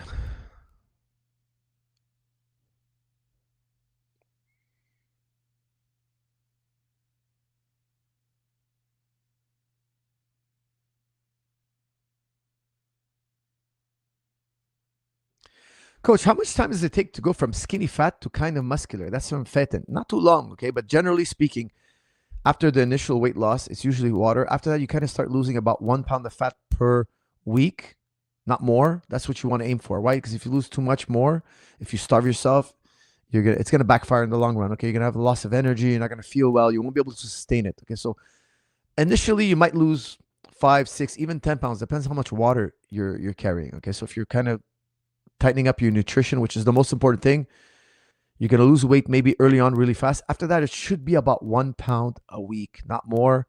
And of course, sometimes you won't lose a pound of weight, but you'll lose a pound of fat because you gained a pound of muscle. Okay, so let's say your scale says 170 and you've been eating well and working out, and 2 weeks later you look at the scale and you see 170 again and you're mystified. Well, look in the mirror. Do you look more muscular? If you look more muscular, then maybe you lost 2 pounds of fat and you gained 2 pounds of muscle. Okay, so don't just look at the scale. I measure my waist. I measure my weight and I measure my waist and I look in the mirror. If I see more muscular definition, I know I'm on the right track. Now, if you're dieting and exercising and after a month you look in the mirror and you look the same and you measure your waist and it's the same and you look at the scale and it's the same, you're not in a caloric deficit. Okay, something's wrong. You're ingesting calories unknowingly somewhere, somehow, and you have to kind of figure it out. Okay, so if you're lowering your calories slightly and you're training on a regular basis, your weight might not change. So that's not the ultimate factor. I highly recommend measure your waist, because if you lose belly fat, you know you're losing fat. Sometimes I gained 2 pounds, but I lost an inch on my waist. Why? I put on some muscle and I was burning fat. The waist is a great indicator to know whether if you're losing fat or not. You might even gain weight on a diet and exercise program, depending on, maybe you used to be more muscular. You can rapidly regain the muscle you used to have. Okay, muscle memory is a real thing. It's a documented thing. So don't just rely on the scale. And you can even invest in a scale that kind of estimates your body fat. Okay, so there are different ways, but I highly recommend the waist because the waist doesn't lie. All right, guys, I have Mr. Ali. Ali, my brother, how are you? Assalamu alaikum, coach. How are you? Alaikum salam, brother. How are you? I'm doing very well. I'm here currently in China. I've been following you for quite a while, so I'm honored to finally talk to you for the first time. Amazing. My question is, who are your top 3 philosophers in Islam, in Islamic history? Because I know you quote Ghazali a lot, but you're very well read, so I'm really curious to know. Like, it's not even good to rate them, right? But just a general question. Yeah, like to read, I guess. For sure Ghazali, for sure Abyssinia, and how they call them Averroes. Okay, Ibn Rushd.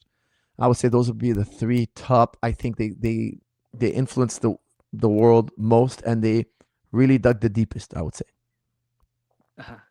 Okay. Yeah, but again, it's hard to narrow it down, right? But I would say those would be the 3 philosophers I would give you. Okay, and one more question for you, and then I'll get off. Sure. There's probably a lot of people no on the call. Obviously, one is about politics. I don't know if you've obviously been following the world right now with everything that's going on, and I don't know if you're allowed to comment on that, but how do you read that situation with all this stuff that's happening? You know, where do you think it's heading? What stuff? There's a lot of stuff going on in the world. Well, the stuff between, like, Iran and Israel and the Middle East and the war and all this stuff. Well, here's the thing. I would tell you, number one, Iran has never attacked its neighbors before the U.S. initiated strikes. They've never attacked their neighbors. Find me a time in history, okay, where Iran attacked its neighbors, bombed its neighbors. They don't attack their neighbors. They had a deal, a non-proliferation deal with the USA. Obama gave them a deal that you can enrich uranium to a certain amount so you can have nuclear energy, but you cannot enrich to another amount where you can develop a nuclear weapon. They obliged. They passed every single inspection. They were peaceful. Trump comes in, tears up the deal. Well, if you tear up my peace treaty with you, what do you think I'm going to do? I'm going to arm myself because I know that you're probably thinking about attacking me. Why? They sit on one of the world's greatest oil reserves. Imagine you're sitting on a pile of money, because oil's turned into money, of course, number one resource for energy in the world. And the world's number one superpower is telling you, hey, we're ripping up this peace deal. They obliged by the non-proliferation. Israel didn't. They have no nukes. Israel has nukes. Israel's attacked every neighbor. They've never attacked any of their neighbors. Now, are they an existential threat? They're telling you we have no first strike policy. We're willing to submit ourselves to every UN inspection, and they did. They were ready to coexist with the West peacefully.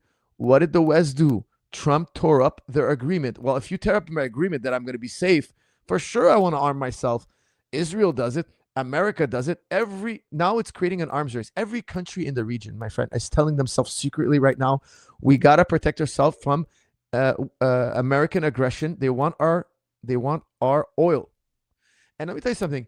It's the USA that built bases all around Iran. Imagine a foreign country is building bases around you. Well, I'd feel threatened too. Okay, now look, I'm not a lover of the Iranian regime. I don't know all their details, okay? But I'll tell you something. If there was regime change in the world somewhere, I'd rather be in Israel because I feel that it's the worst thing for Israel. What Netanyahu is doing is the worst thing for Israel. I want to see Jew and Muslim live together in peace all over the world, okay? I'm not for kicking out Jewish people from the promised land. I don't think it makes any sense. And I think the Muslims have always brought them to the promised land, and we want them there. If tomorrow Europeans kick them out, we will bring them back in. The Muslims will bring them back in. I don't know if you know your history, but the Muslims brought them back to the Holy Land multiple times. We accept the Jewish people to live with us. We love the Jewish people. We are very similar in belief. We're very similar in so many ways. However, we can't take people's homes.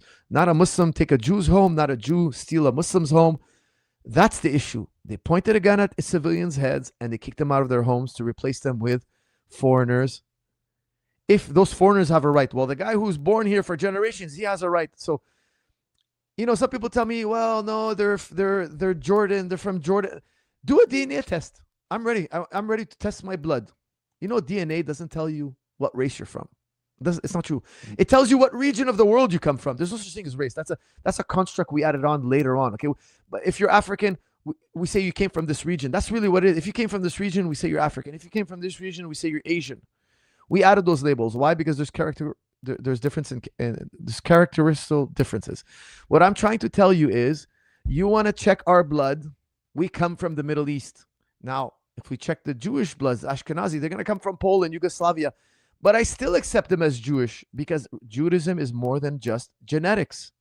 They were in diaspora. They were spread across the world. They were kicked out. They mixed their blood. Doesn't mean they're not Jewish. We accept them as Jewish. But not any more than we accept a Palestinian to be a Palestinian. I understand where the word Palestinian comes from. All nations are made up. Excuse me. All nations are made up. You understand? Every nation is made up. USA is made up. Pakistan is a made-up nation. Palestine is not any more made up than any other nation. They have an identity of coming from that land. They go back for 1,000 years. Let me tell you something. Those Palestinians being bombed today used to be Jewish. They're more Jewish than anybody. They're just as Semitic as anybody is what I'm trying to say. They're Jews who converted to Christianity and or Islam over time. They kept on, because here's the thing. We see Judaism as part of Islam. It's part of our religion. Okay, it used to be the Islam of old. So we have a continuity. You understand? Now, they didn't convert to Christianity or Islam. Okay, they're the old version of Islam. They're old version. We see them as part of our religion. Okay, so what I'm trying to say is, we lived in harmony and peace before. Now it's just about politics, and Netanyahu is I think honestly keeps the war going because he doesn't want to go to jail. Because if the war ends, he gets corruption charges. This is all on Netanyahu's shoulders. Him, Smotrich, Ben Gavir, they're ultra right wing fanatic psychos, crazies. Now look, we have crazies on every side. We have fanatics in the USA. We have fanatics in the Middle East, Iran, etc. We have fanatics in Israel. We got to get rid of all the fanatics. Lindsey Graham just died recently. He's one fanatic gone. He was talking about flatten Gaza, just flatten it. So look, I think we can coexist. We have mutual heritage. We get along famously in the past. We've lived together in peace for 800 years. The Muslims have famously protected the Jewish people for 1,000 years from Christian aggression. Okay. David Wasserstein, a Jewish scholar, wrote a whole piece on how Islam saved Jewry, and I'm proud of it. I'm not ashamed that we saved Jewry. I'm proud of it. They were a people in need, and I'm proud that we protected them. Now, it's the first time in history the Jewish people have power over the Muslims. It's the first time in history. And in the future, people will look at how cruel they were. Why be cruel? Netanyahu would have been wiser to absorb and adopt and include the minority. He could have even made Palestinians second-class citizens, meaning they don't get a vote. They have votes to a certain extent, but if he gave them water, food, shelter, peace, security, they wouldn't want to fight. There would be no need to fight. But once you take away their homes, you sequester them. He should have, if they dominated a government, it would be one thing. They're not overpowering a government. They're trying to overpower, rob, and kill and genocide a people. That's where they went wrong. Because, you have civilizations toppling one another. Governments will fight. Leave the people out of it. Look, if tomorrow America comes into Canada, overcomes Canadian government, and they give me my rights, I won't fight them. I won't grab a weapon and fight. No, I would be like, look, you toppled this government. Do I have my rights? You know what? I would even welcome them if they lowered my taxes. If they came in and they said, we're going to lower your taxes, I'd be like, okay, is the rule of law the same? We're not going to kill, murder, steal. I have the rights for education, clean water, food, shelter. I get to own my property. If they said yes to that, I'd be like, you know what? It's not my business. You governments want to fight? Duke it out. When Islam spread, the early years of Islam, it spread this way. People invited the Muslims because they had a cheaper tax. And we allow you to practice your own religion. People don't know that. Islam was highly tolerant in the first four rightly guided khalifas. Now, later on, yes, the Muslims did bad things. They were corrupt. They got corrupted by money, greed, power, etc. I don't deny that. But the early Muslims, they did things very correctly. And even scholars today, they're mystified how Islam spread so fast. Well, one of them is they were welcomed. People were happy to see their corrupt governments be toppled by a new regime, a new government that will lower taxes. By the way, in Islamic law, if you're too old or too poor or you're a woman and child, you don't have to pay taxes. It's only men of fighting age. It's an exemption tax, so you don't have to fight. It was an incredible deal. So the Persians welcomed it. There's a lot of things people don't know about history. What's happening now in history is going to be frowned upon. Because I'll tell you something. Whenever I listen to Muslim history and they did good things, I'm happy. When they did horrible things, I'm kind of embarrassed that the Muslims did that. And that's how it should be. And so that's why I don't think that Netanyahu is doing anything good for the Jewish people. The Jewish people are less safe in Israel now more than ever, and they're more in danger in Israel than anywhere in the world. Netanyahu endangered Jewish Israelis more than anybody ever in the history of the world. I mean, he's not the one who killed the most. That's not what I'm saying. I'm saying for the amount of security they have as a nation, because I'm talking about Israeli history, not world history. In the Israeli history, he was the worst prime minister ever. He endangered the Israeli people more than ever. They were literally voted the most hated country in the world just recently.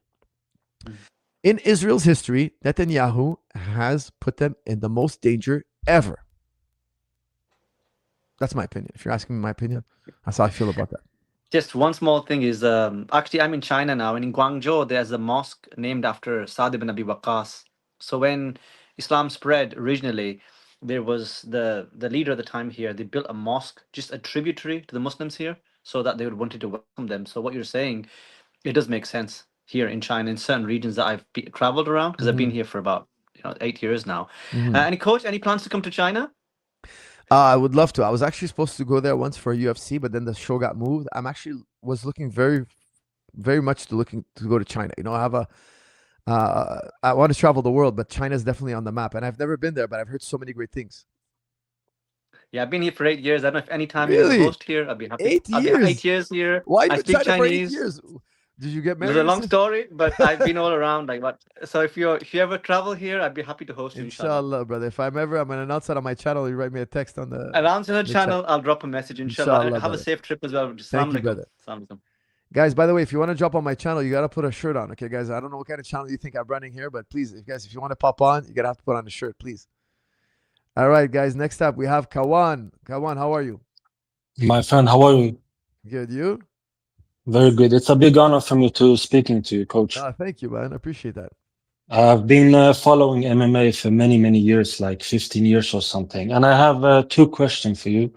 One of them is that I was arguing with my friend yesterday, and we were talking about Islam Makhachev being the most complete fighter in the history of MMA.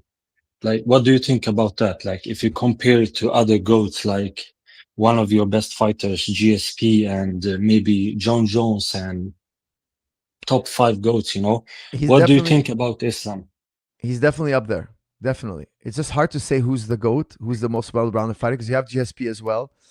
You know, I know Taporia just had a loss, but he might come back and shine another. You know, he might come back and win 10 in a row, and that could make him the greatest of all time. You have John Jones as well, of course.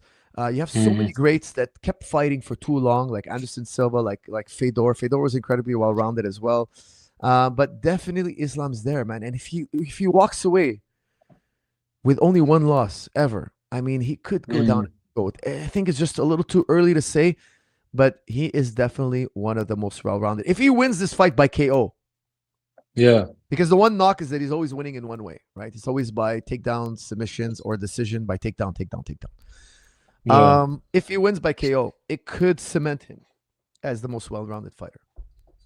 Yeah, true. But and also regarding Islam Makhachev, like I've been a big Khabib fan and all of them fighters. But for me, if you compare Islam's opponents with maybe John Jones' opponents, like in every aspect of every sport, like humans evolve, right? Like if you look at football right now, people are very good compared to 15 years ago.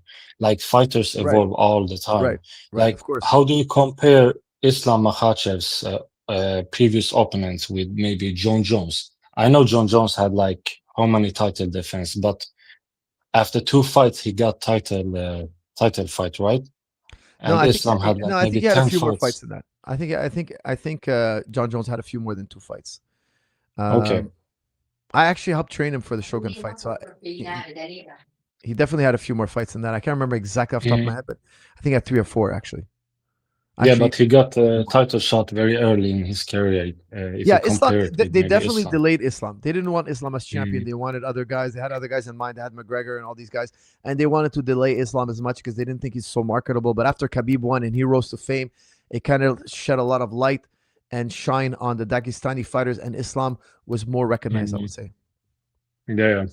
And I was also listening to you talking to Faishan about Israel-Palestine conflict, and you said that like leave the people out of the conflict. But I've seen that many people in Israel, like they are pro Israel's aggression to their neighborhood. Like, you know, I heard someone say that it's like maybe over 70% of people who approve this kind of behavior. Like 80% say there's not enough damage in Gaza. But I'll tell you something, that's a mania. You know what a mania is? Like, for instance, if you go into Germany, they don't think that they're the supreme race. But in the 1930s, they thought they were the supreme race. Why? There was a mania sweeping. When there's a mania or a group think, you can't blame the people. I'll tell you why, okay?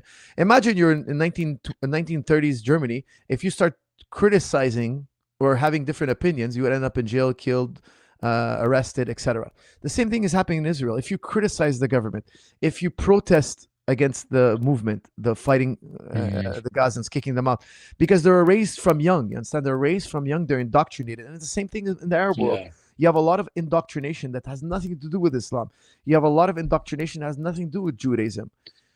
They can be peaceful. They can coexist. We've done it for 1,000 years. Now, there is a mania. There's definitely, that's why I'm telling you, we need more moderate leaders because we have to get rid of the mania. You can push a narrative into a nation. You put it on the media, and people are scared. You know, there was one Israeli professor who went online and he showed sympathy to the Gazans, and he was arrested.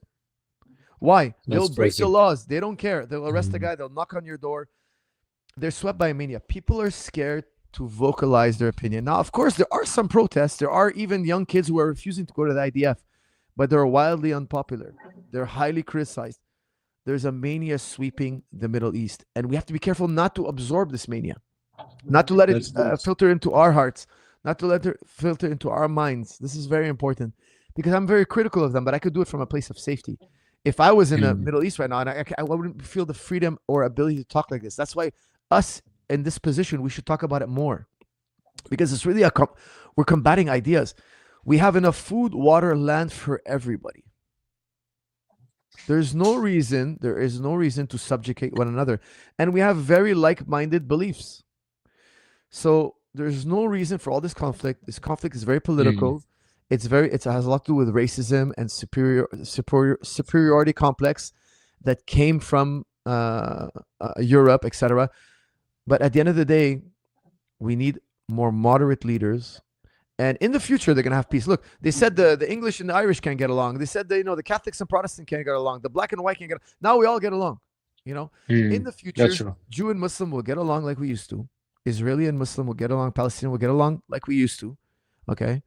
And there'll be peace. Jewish people, Muslim people, will be peace again. And we'll look back and say, look, they were crazy. Look at Germany. Is Germany a far right-wing country? No, they're actually the opposite now. They swung to the left. The genetics didn't change. It's just the narrative changed over time. Yeah, I'm agreeing with you. And also, one more question. How's your younger brother after his last fight? What's his plan? He's doing good. Alhamdulillah. Thank you. Okay. We're going to be fighting soon, inshallah. Inshallah. Okay, thank you so much for your time. Thank you, brother. Thank you. Take care. Bye-bye. All right, guys, you cannot come up if you have a mask on. I don't know what kind of channel you guys think I'm running. But you have to be able to see your face. Okay, so some guys are waiting in the lobby area. They have a mask on. You cannot come up on with a mask. Okay, I don't know what kind of crazies you think I'm gonna have on the show. All right, Mr. Che, what's up? How are you? Hey, Zahabi. Listen, man, I just want to say I'm a really big fan of yours. I respect you a lot, but I heard something, man. I heard something recently, and I just got to make sure this is not true. Somebody told me that you are fully of the belief that Arman Tsarukyan beat Charles Oliveira fair and square. Tell me that's not true, man. What do you think wasn't fair about the fight? Well, I don't think was fair about the fight was the fact. Huh? You think the decision was wrong? I think the decision was absolutely wrong. I think, and I don't, and listen, they're fighting again very soon. And I think it's an interesting fight, but again, man, I just listen. I think if you actually understand the judging criteria, there is not a chance on God's green earth you can give round 3 to I got to be honest with you. I was at that event. I can't remember who I had fighting. I can't remember, but I didn't watch the fight that closely.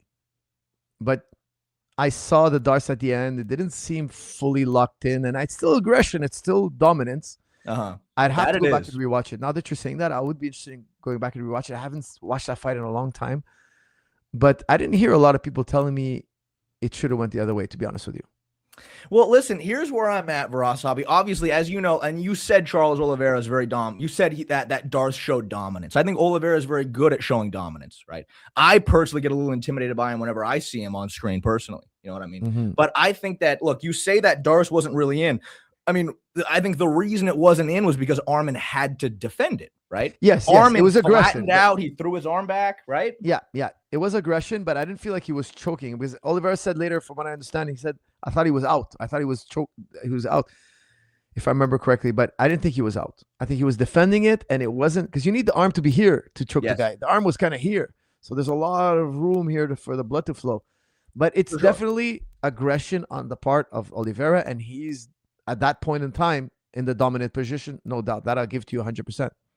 And I just think prior to that, the problem is where people get wrong is that Arman Tsarukyan had some top control. Arman Tsarukyan did hit a takedown. He was trying to control him, but I don't think that's valued in the judging criteria. If you actually read Right. it, they're looking for actions that can potentially finish the fight. That's what they're looking for. Right. And the only action that actually did that was the Darce choke that Arman was forced to defend.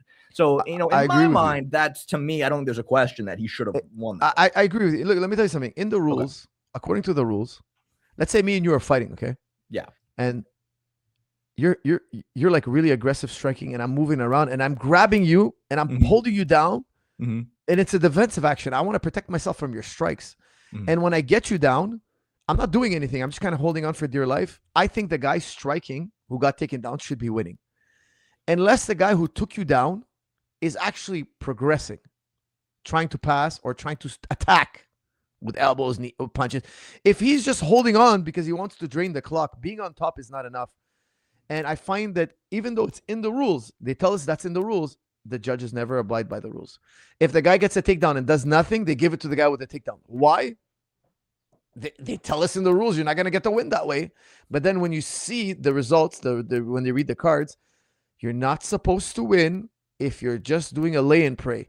Because think about it. If I'm just taking you down and holding you, I don't want to strike with you, and I don't want to grapple.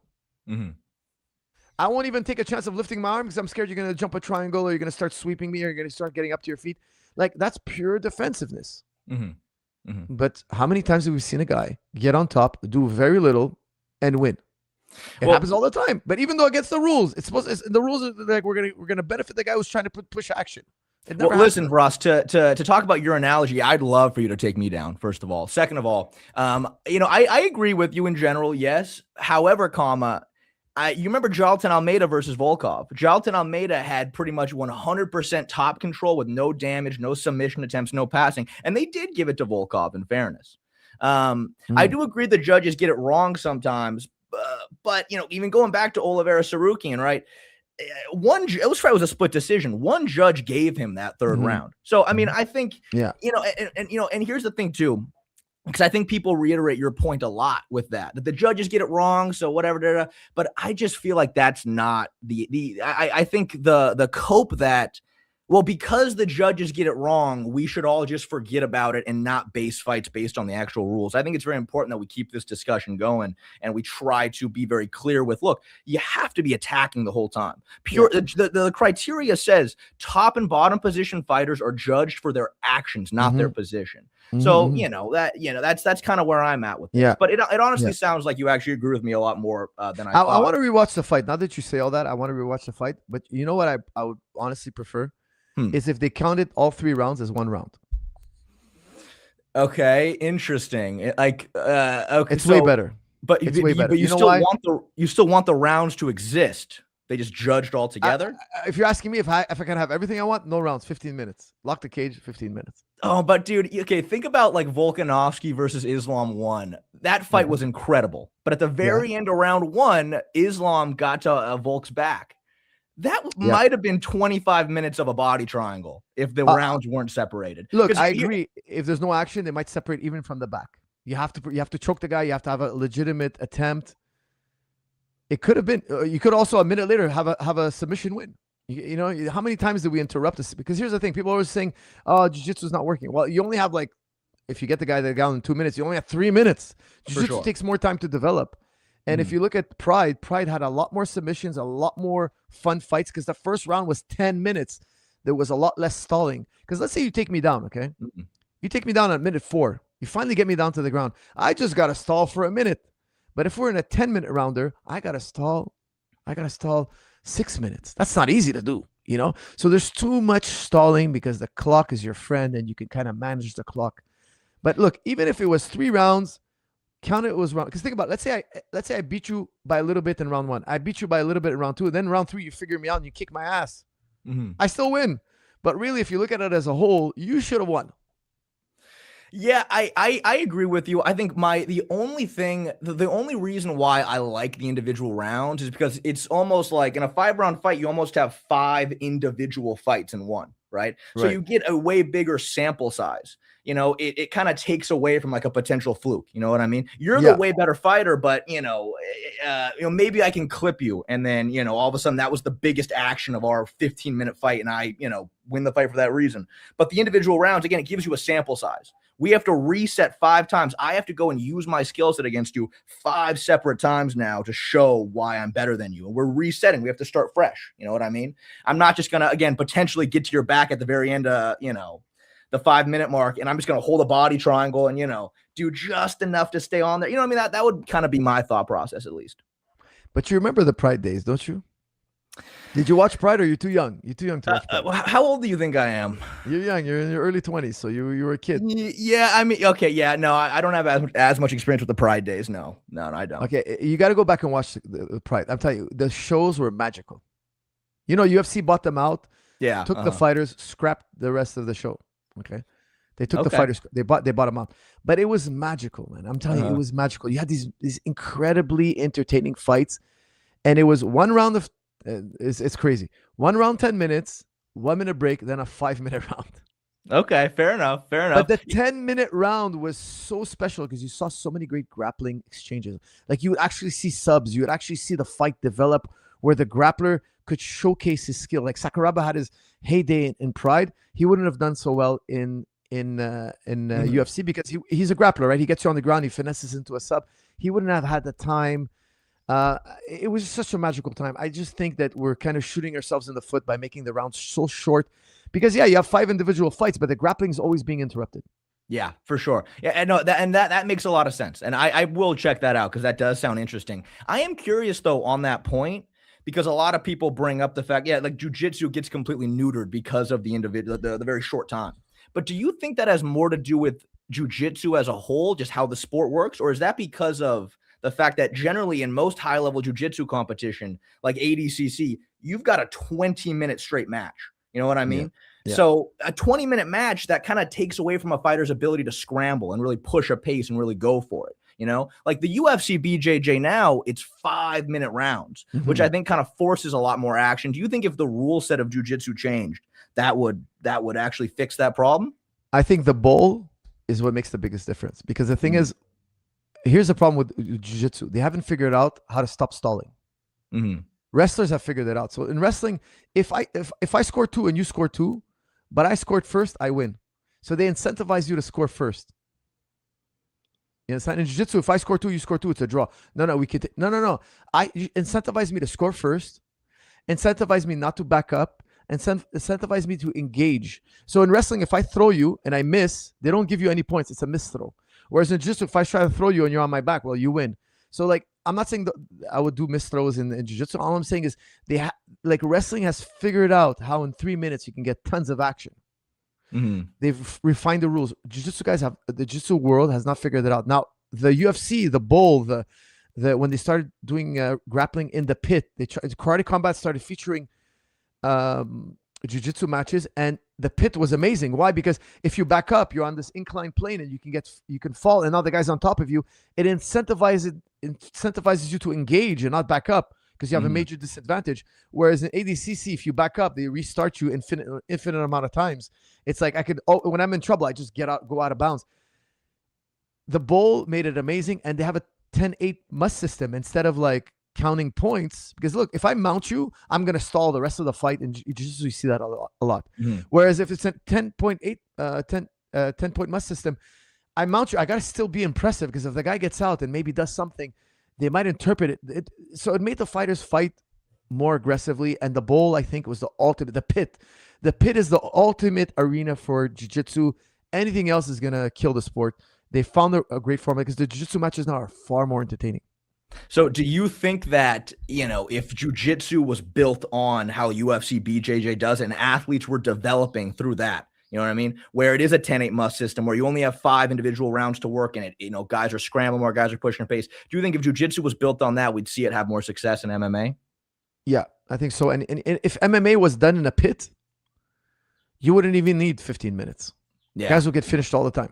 Yeah, guys, the fights would, because you couldn't back up, and if you do back up, you're gonna get taken down right away. Because sometimes we're on the fence, man. I was just watching Ian Garry versus Shafkat today. Man, they were on the fence for 4.5 minutes in the first round. It was brutal. Don't get me wrong, I love wrestling. I'm a wrestling passionate, but I can tell you the average fan's bored out of his mind. MMA could even they should do something. Maybe it's a cage, but there's a slope at the bottom of the cage, So if you get pushed up against the cage, your feet are like away from the cage. That guy can reap the foot. He can foot sweep. It incentivizes you not to go to the cage, to engage. They need something. Or maybe we put up an electric fence and, you do back to the fence and it zaps you a little. Yeah, you die. Yeah, that'd be great. That'd be maybe lovely. a moat. Actually, interestingly enough, the first UFC, and I was joking about electric fence, obviously, but the first UFC, they wanted to have a little moat around the cage with crocodiles. Did you know that? I actually, yes, I have heard that before. Yeah, that would be a logistical nightmare, I imagine. But it wasn't for the fighters to fall into the moat. It was just to have a cool aspect where, like, there's actual crocodiles live at the event, and of course the fighters will be safely in the cage. But I guess they couldn't make it happen. You know what the first desired working name for the UFC was? What was that? It was King of the Beach. King of the Beach, huh? Yeah, because the Brazilians, they brought UFC, right? Rorion Gracie brought UFC to America. Well, he brought MMA to America. And in Brazil, they have a beach culture, right? So if you're the big tough guy on the beach, you're the king of the beach.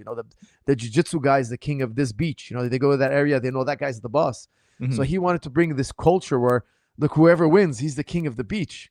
Could you imagine if today we have the king of the beach championship, the king of the beach champion? Like, that would be kind of a ridiculous name, no? Yeah, that would be bad. No, that'd be bad. The UFC would lose a lot of respect. Yeah, 100%. Well, yeah, for sure.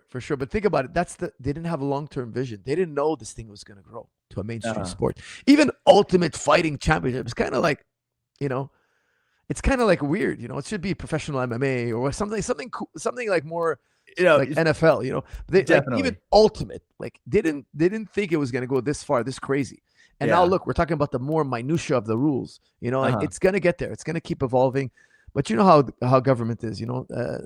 Sporting commissions, they don't change rules easily. It's going to take time. Yeah, for sure. 100%. 100%. I did want to ask you, because I'm curious, we know that Charles Arman 2 is going to get announced. What are your thoughts on that rematch? And it's a 5-rounder. Here's the thing. I love Oliveira. He's a great finisher, but he gets his bell rung almost every fight. Doesn't he? And I love Oliveira. I mean, yeah. Did Arman ring his bell though in their first fight? You think? No, he didn't. Exactly. Yeah. Point. Yeah, checkmate. But the likelihood of getting his bell rung, is it mid, high, low? What do you think? I mean, in a fight against Arman, listen. Here's the thing. I would agree that the thing about Charles Oliveira is he just goes after you. You know what I mean? He's constantly pushing a pace. There's not a lot of distance management. He's trying to knock you out for better or for worse, right? Against Ilia Topuria, it was definitely for worse, definitely. But when you look at the first fight between Arman and Charles, Arman Tsarukyan ended up in a submission every single round. Round 1, he ends up in that guillotine. The only reason he got out was because his shorts slipped off and he was able to roll to his back. Right. It was in a tight guillotine. You're right. I remember. Yes, for sure. And then round 2, armbar triangle at the very, very end of that second round. Even though Arman did do well that round from on top, still, fight ending submission right there. And then round 3, obviously the Darce choke. I can see a version of this fight where Arman is a lot more hesitant to grapple. And I feel like on the feet, you cannot favor Arman Tsarukyan on the feet against Charles Oliveira. And he beat Gamrot. And Gamrot had a very hard match. They gave it to Gamrot. It was a very close fight. Could have gone either way. But he dismantled Gamrot recently. Oliveira dismantled him. For sure. He's improved his wrestling. His striking is just as dangerous as ever. I really like Oliveira in this fight too. I haven't made a pick yet. I have to go over their videos. But it's not an easy fight for the one thing I would say for you to look at with Charles, man, it's his girth. That's the thing. You go back and you look at his very first fight against Michael Chandler, and you look at his fight against Gamrot. He's massive. Yeah. He's completely filled out. Like, he's a grown man now. What do you attribute that to? I mean, he's been a grown man for a while now. He's up there in age. Why would he put on so much muscle, you think?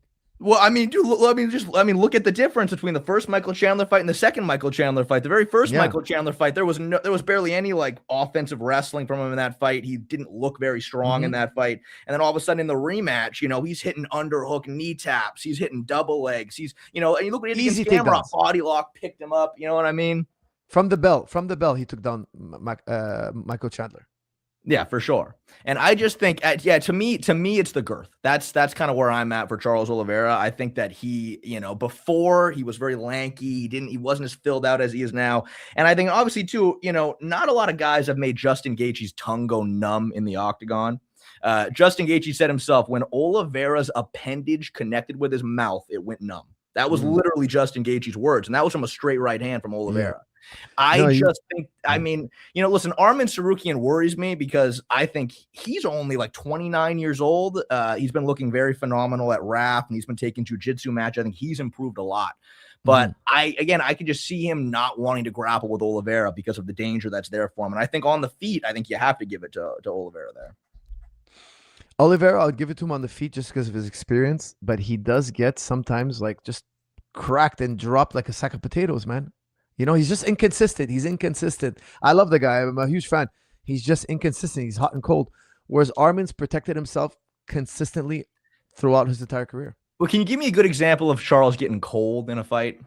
Like he gets cold, you know what I mean? What do you mean, like getting cracked? Well, you say he's inconsistent. I mean, I think the way the way Charles fights is pretty consistent. I think the only difference is you know, well, his defense is not reliable. Knocking him out. I would say his defense is not as reliable. I would agree with that. Yeah, you know, because he's a cowboy. He's at heart. He's a blood and guts like cowboy. Go get him. Like he attacked Topuria. He jumped on Topuria. It's like, look, all that reach, all that distance you can create. You know, no. I'm actually gonna go in there and I'm gonna duke it out with him in the pocket where he's strongest. It's kind of like wow, you know. And he got hit hard. Yeah, but he wasn't trying to like teep the face, kick to the head, keep a distance.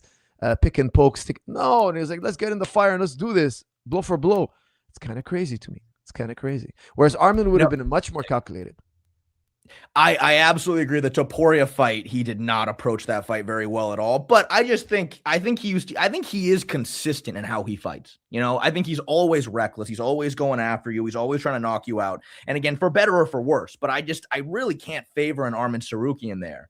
I think Arman Sarukian, you look at his punching mechanics, he's got that lazy man's jab. You know, I agree with you. If I had to pick one striking style that I would like, I would take Oliveira's. I think Oliveira could do a lot more damage in a small amount of time than Armin can.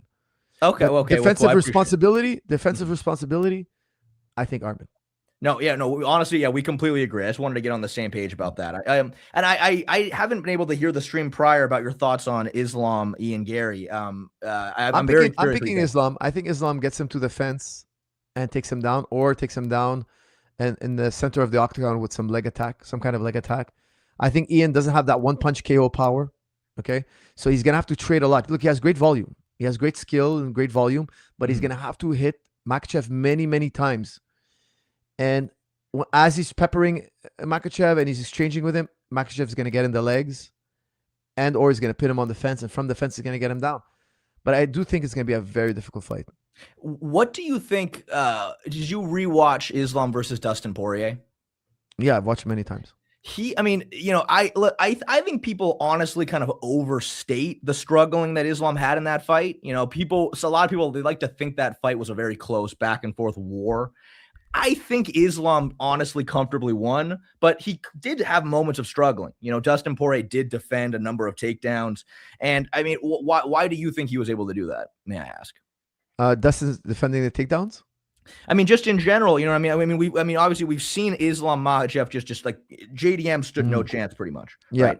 And you know, I understand a lot of people think against Ian Garry, like you said yourself, that he's gonna be able to get to his legs, he's gonna get him to the fence. Dustin Poirier defended a number of takedowns. He did. I think Ian Garry is honestly the more well-rounded guy than Dustin Poirier. He can maintain range a lot better. I'm just, you know, like for me, it seemed to me like Islam Makhachev didn't have a super solid game plan against Dustin. Against JDM, he was attacking the calves, right, to limit the movement. He was throwing head kicks to keep JDM's guard up, and that tight high guard was making him, you know, he couldn't get underhooked on the takedowns. Every single takedown there was zero, you know, you just get to the hips every time. But against Dustin Poirier, Islam boxed with him, and he just tried to wrestle with him. And it seemed to me like he wasn't really setting up his entries, you know what I mean, very well, and that's why Dustin was able to defend a lot. Now, when I look at an Ian Garry, I just kind of feel like we've never seen Islam have to fight somebody with so much range and so much height. If he can't set up the shots, I think Ian Garry will stuff it, like we've seen him do with Bilal. We saw him do against Shavkat pretty well. So I personally don't foresee I think Islam will have a very good game plan. I think his team's very good. I just don't know what that game plan would be. How does he prevent? Because, you know, when you look at the Bilal fight, every single shot, Ian Garry had underhooks. He saw the shot coming, underhooks every time. I have a tough time seeing Islam set up the shot, and that's where I'm at with this fight.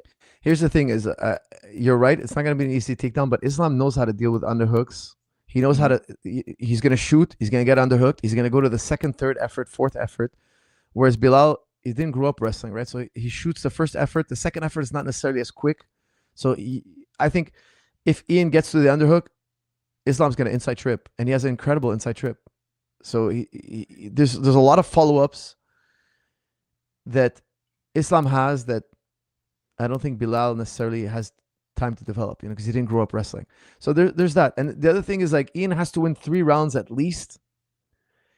And he's probably going to do it with a volume-based striking. He's not going to take down Islam, and he's not going to get on top of Islam and write out a decision. He's not looking to sub Islam. He's not looking to shoot in Islam's legs.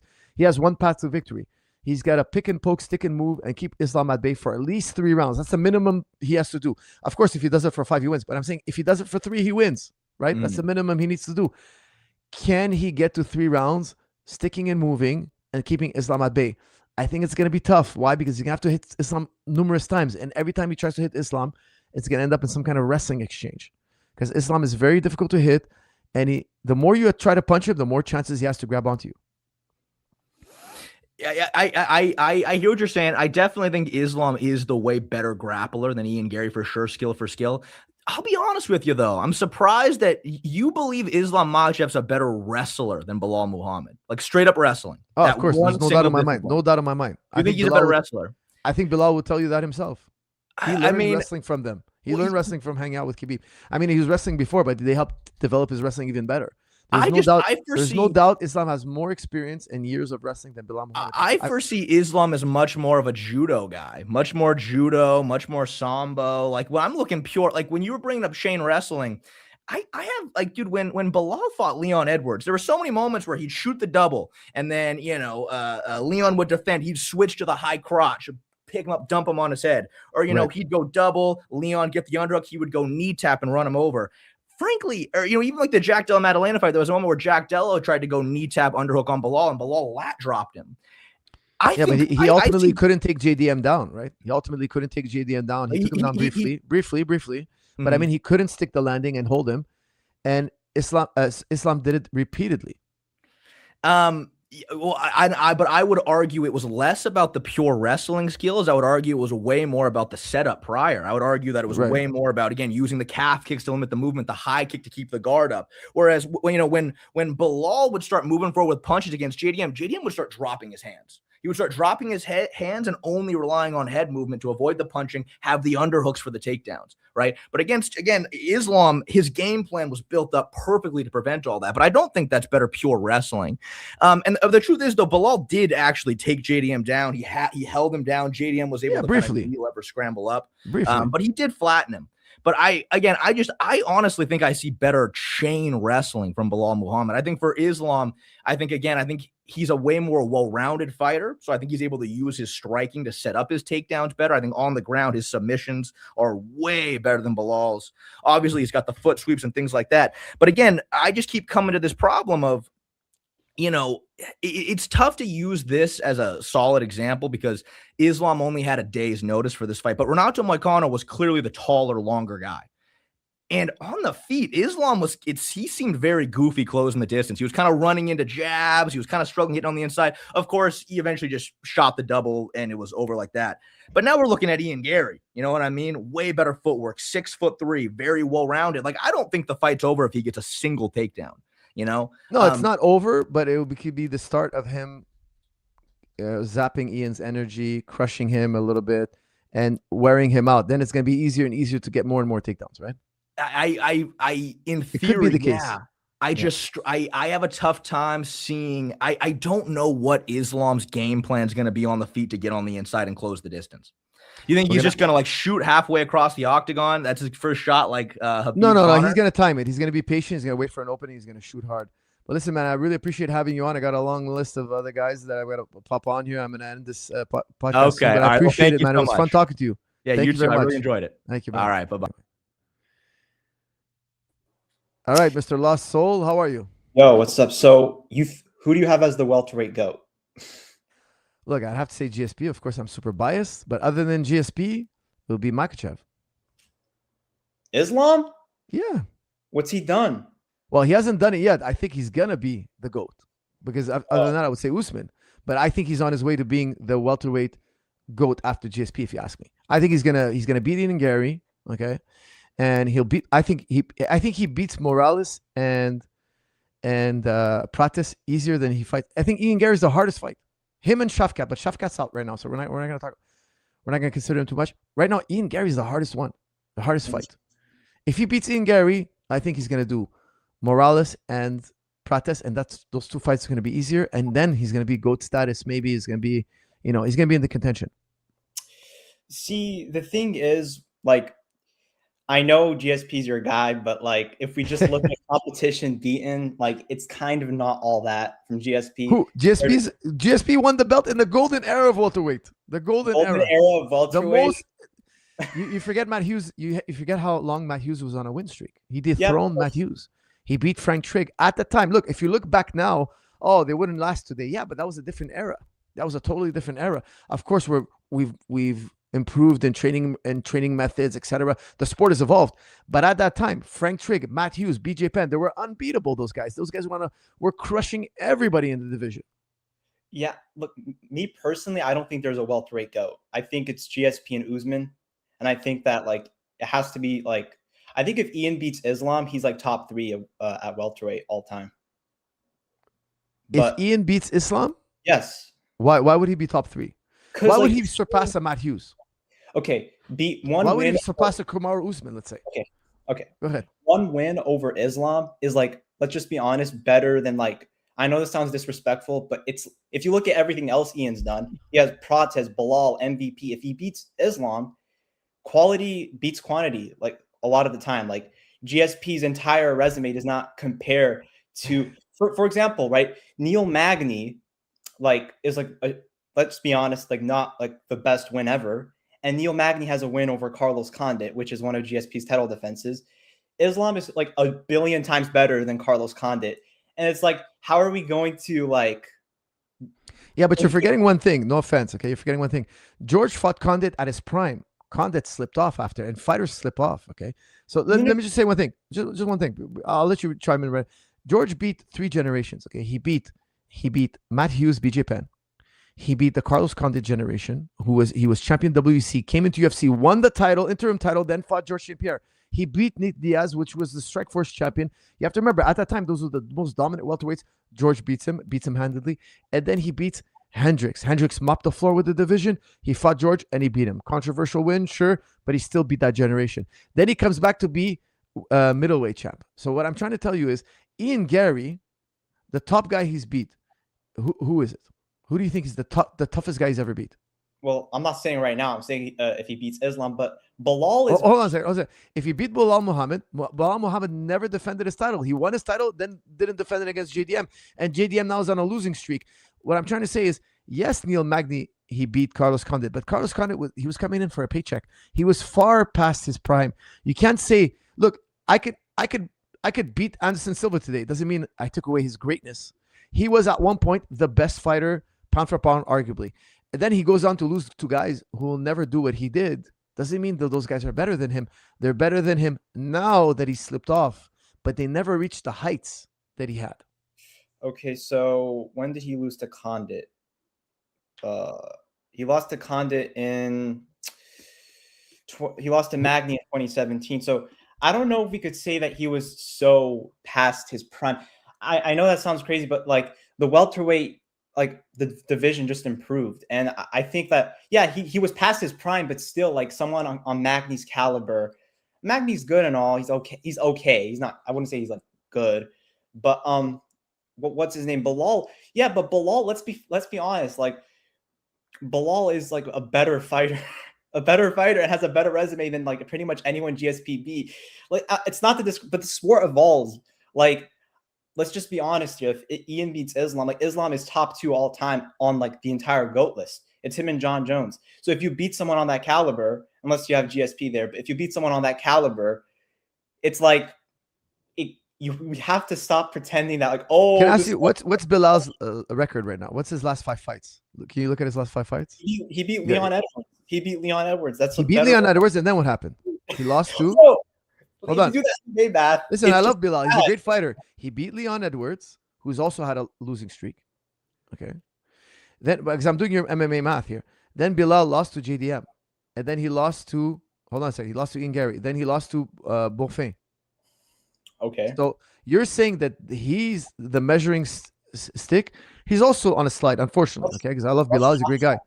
What I'm saying is you can't say that he's far and head and shoulders above Condit. And I can tell you, look, maybe he beats Condit, but Condit at one time was beating guys, and he also beat Nick Diaz, which is a very tall order, and he beat him in a very controversial fight. I'll give you that. And then he fought. He came back to fight Lawler, and it was a very controversial fight again, very close. So I think you're kind of going to go back and watch those fights for that time. Of course, the sport is evolving. We have better training methods, etc. But you got to put it in the context of their time. I don't think you could dismiss Condit, Bilal, or any of these guys. These guys really got these title fights. They earned it. They all went through a difficult path. It was an incredibly competitive era. And Ian Garry has yet to show that he can be champion and go on a win streak. These guys that you're dismissing have done that. Okay, so I'm going to be honest. Like, Bilal, yeah, that win didn't age well, but Protez beat JDM badly. And he's the only guy, Protez's only loss is Ian Garry. So, like, if this era is a better era, then I know it's messed up, but shouldn't that just make the guys of this era, like, not have to do as much work because the competition to get to the title is way harder?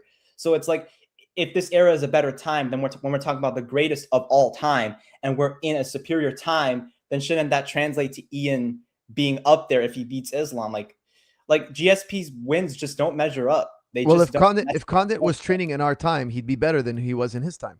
Would you agree? But that's like kind of because we know more now, right? He'd have more access to information. He had more access to new techniques, etc., new training methods. So of course they'd be better. If George was training in this era, he'd be even better. That's where, look, you can't go back and say Matt Hughes would win today. No, he wouldn't win today. But in his era, he was advanced. Now put him in our era. He's starting MMA at a young age. He's getting into jiu-jitsu, wrestling, boxing earlier on. He's doing all these things. Well, for sure he would be better. So we got to kind of remember these guys paved the road. You know, they paved the road for us. I get it, but like, we're talking about hypotheticals. The facts are that we are in a better era. Like, if that, like beating Islam, in my opinion, like, at some point you got to just be like, would you rather, for example, would you rather beat John Jones or beat Demetrius Johnson and have 10 wins over, let's be honest, no names other than Cejudo and Benavidez? Like, it's harsh, but it's true. In my opinion, it's true. Also, I think Ian's gonna beat Islam anyway. So that's your pick? Yeah. I mean, I think he neuters a lot. He neuters a lot of what Islam does well. With the clinch, like, Islam likes to grab the tie clinch and throw knees. He's not going to really, I don't think he's going to really be able to do that against Ian. And then he's a counter striker on the feet. That's not good against Ian. And he's a southpaw. You know, so, like, I think Ian does good against southpaws. I could just see Ian stopping the knees. And Islam's wrestling, like, he's not really the best at, like, double legs. He's got good double legs, but I don't think he can, like, just get these clinch takedowns. I think Ian's going to be strong in the clinch. I think that Ian's gotten better since the Shavkat fight. And I think that Islam, he's not a pressure fighter. And he's going to be fighting differently against Ian when Ian doesn't necessarily have to fight that differently against Islam. So it's going to really, it's kind of obvious what's going to happen.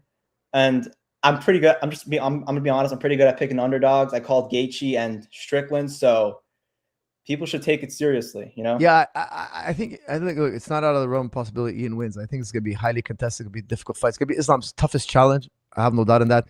You might be right, man. And maybe we're talking on the post-fight analysis together and we're hacking it out. And I'll bring you back on and you could tell me again that you predicted it all. All right, man. I got to run. I got a flight to catch. I really appreciate you coming on. And go rewatch those GSP fights, man. He was undefeated for 9 years. He beat a lot of top quality opponents and they were on a tear, and he fought every top guy in his division. But I appreciate your comments, and I'll hopefully have you on another time. Thank you. Okay, guys, thank you for tuning in. I hope you had fun. Don't forget, like, share, comment. It helps, and I'll see you all in the next episode.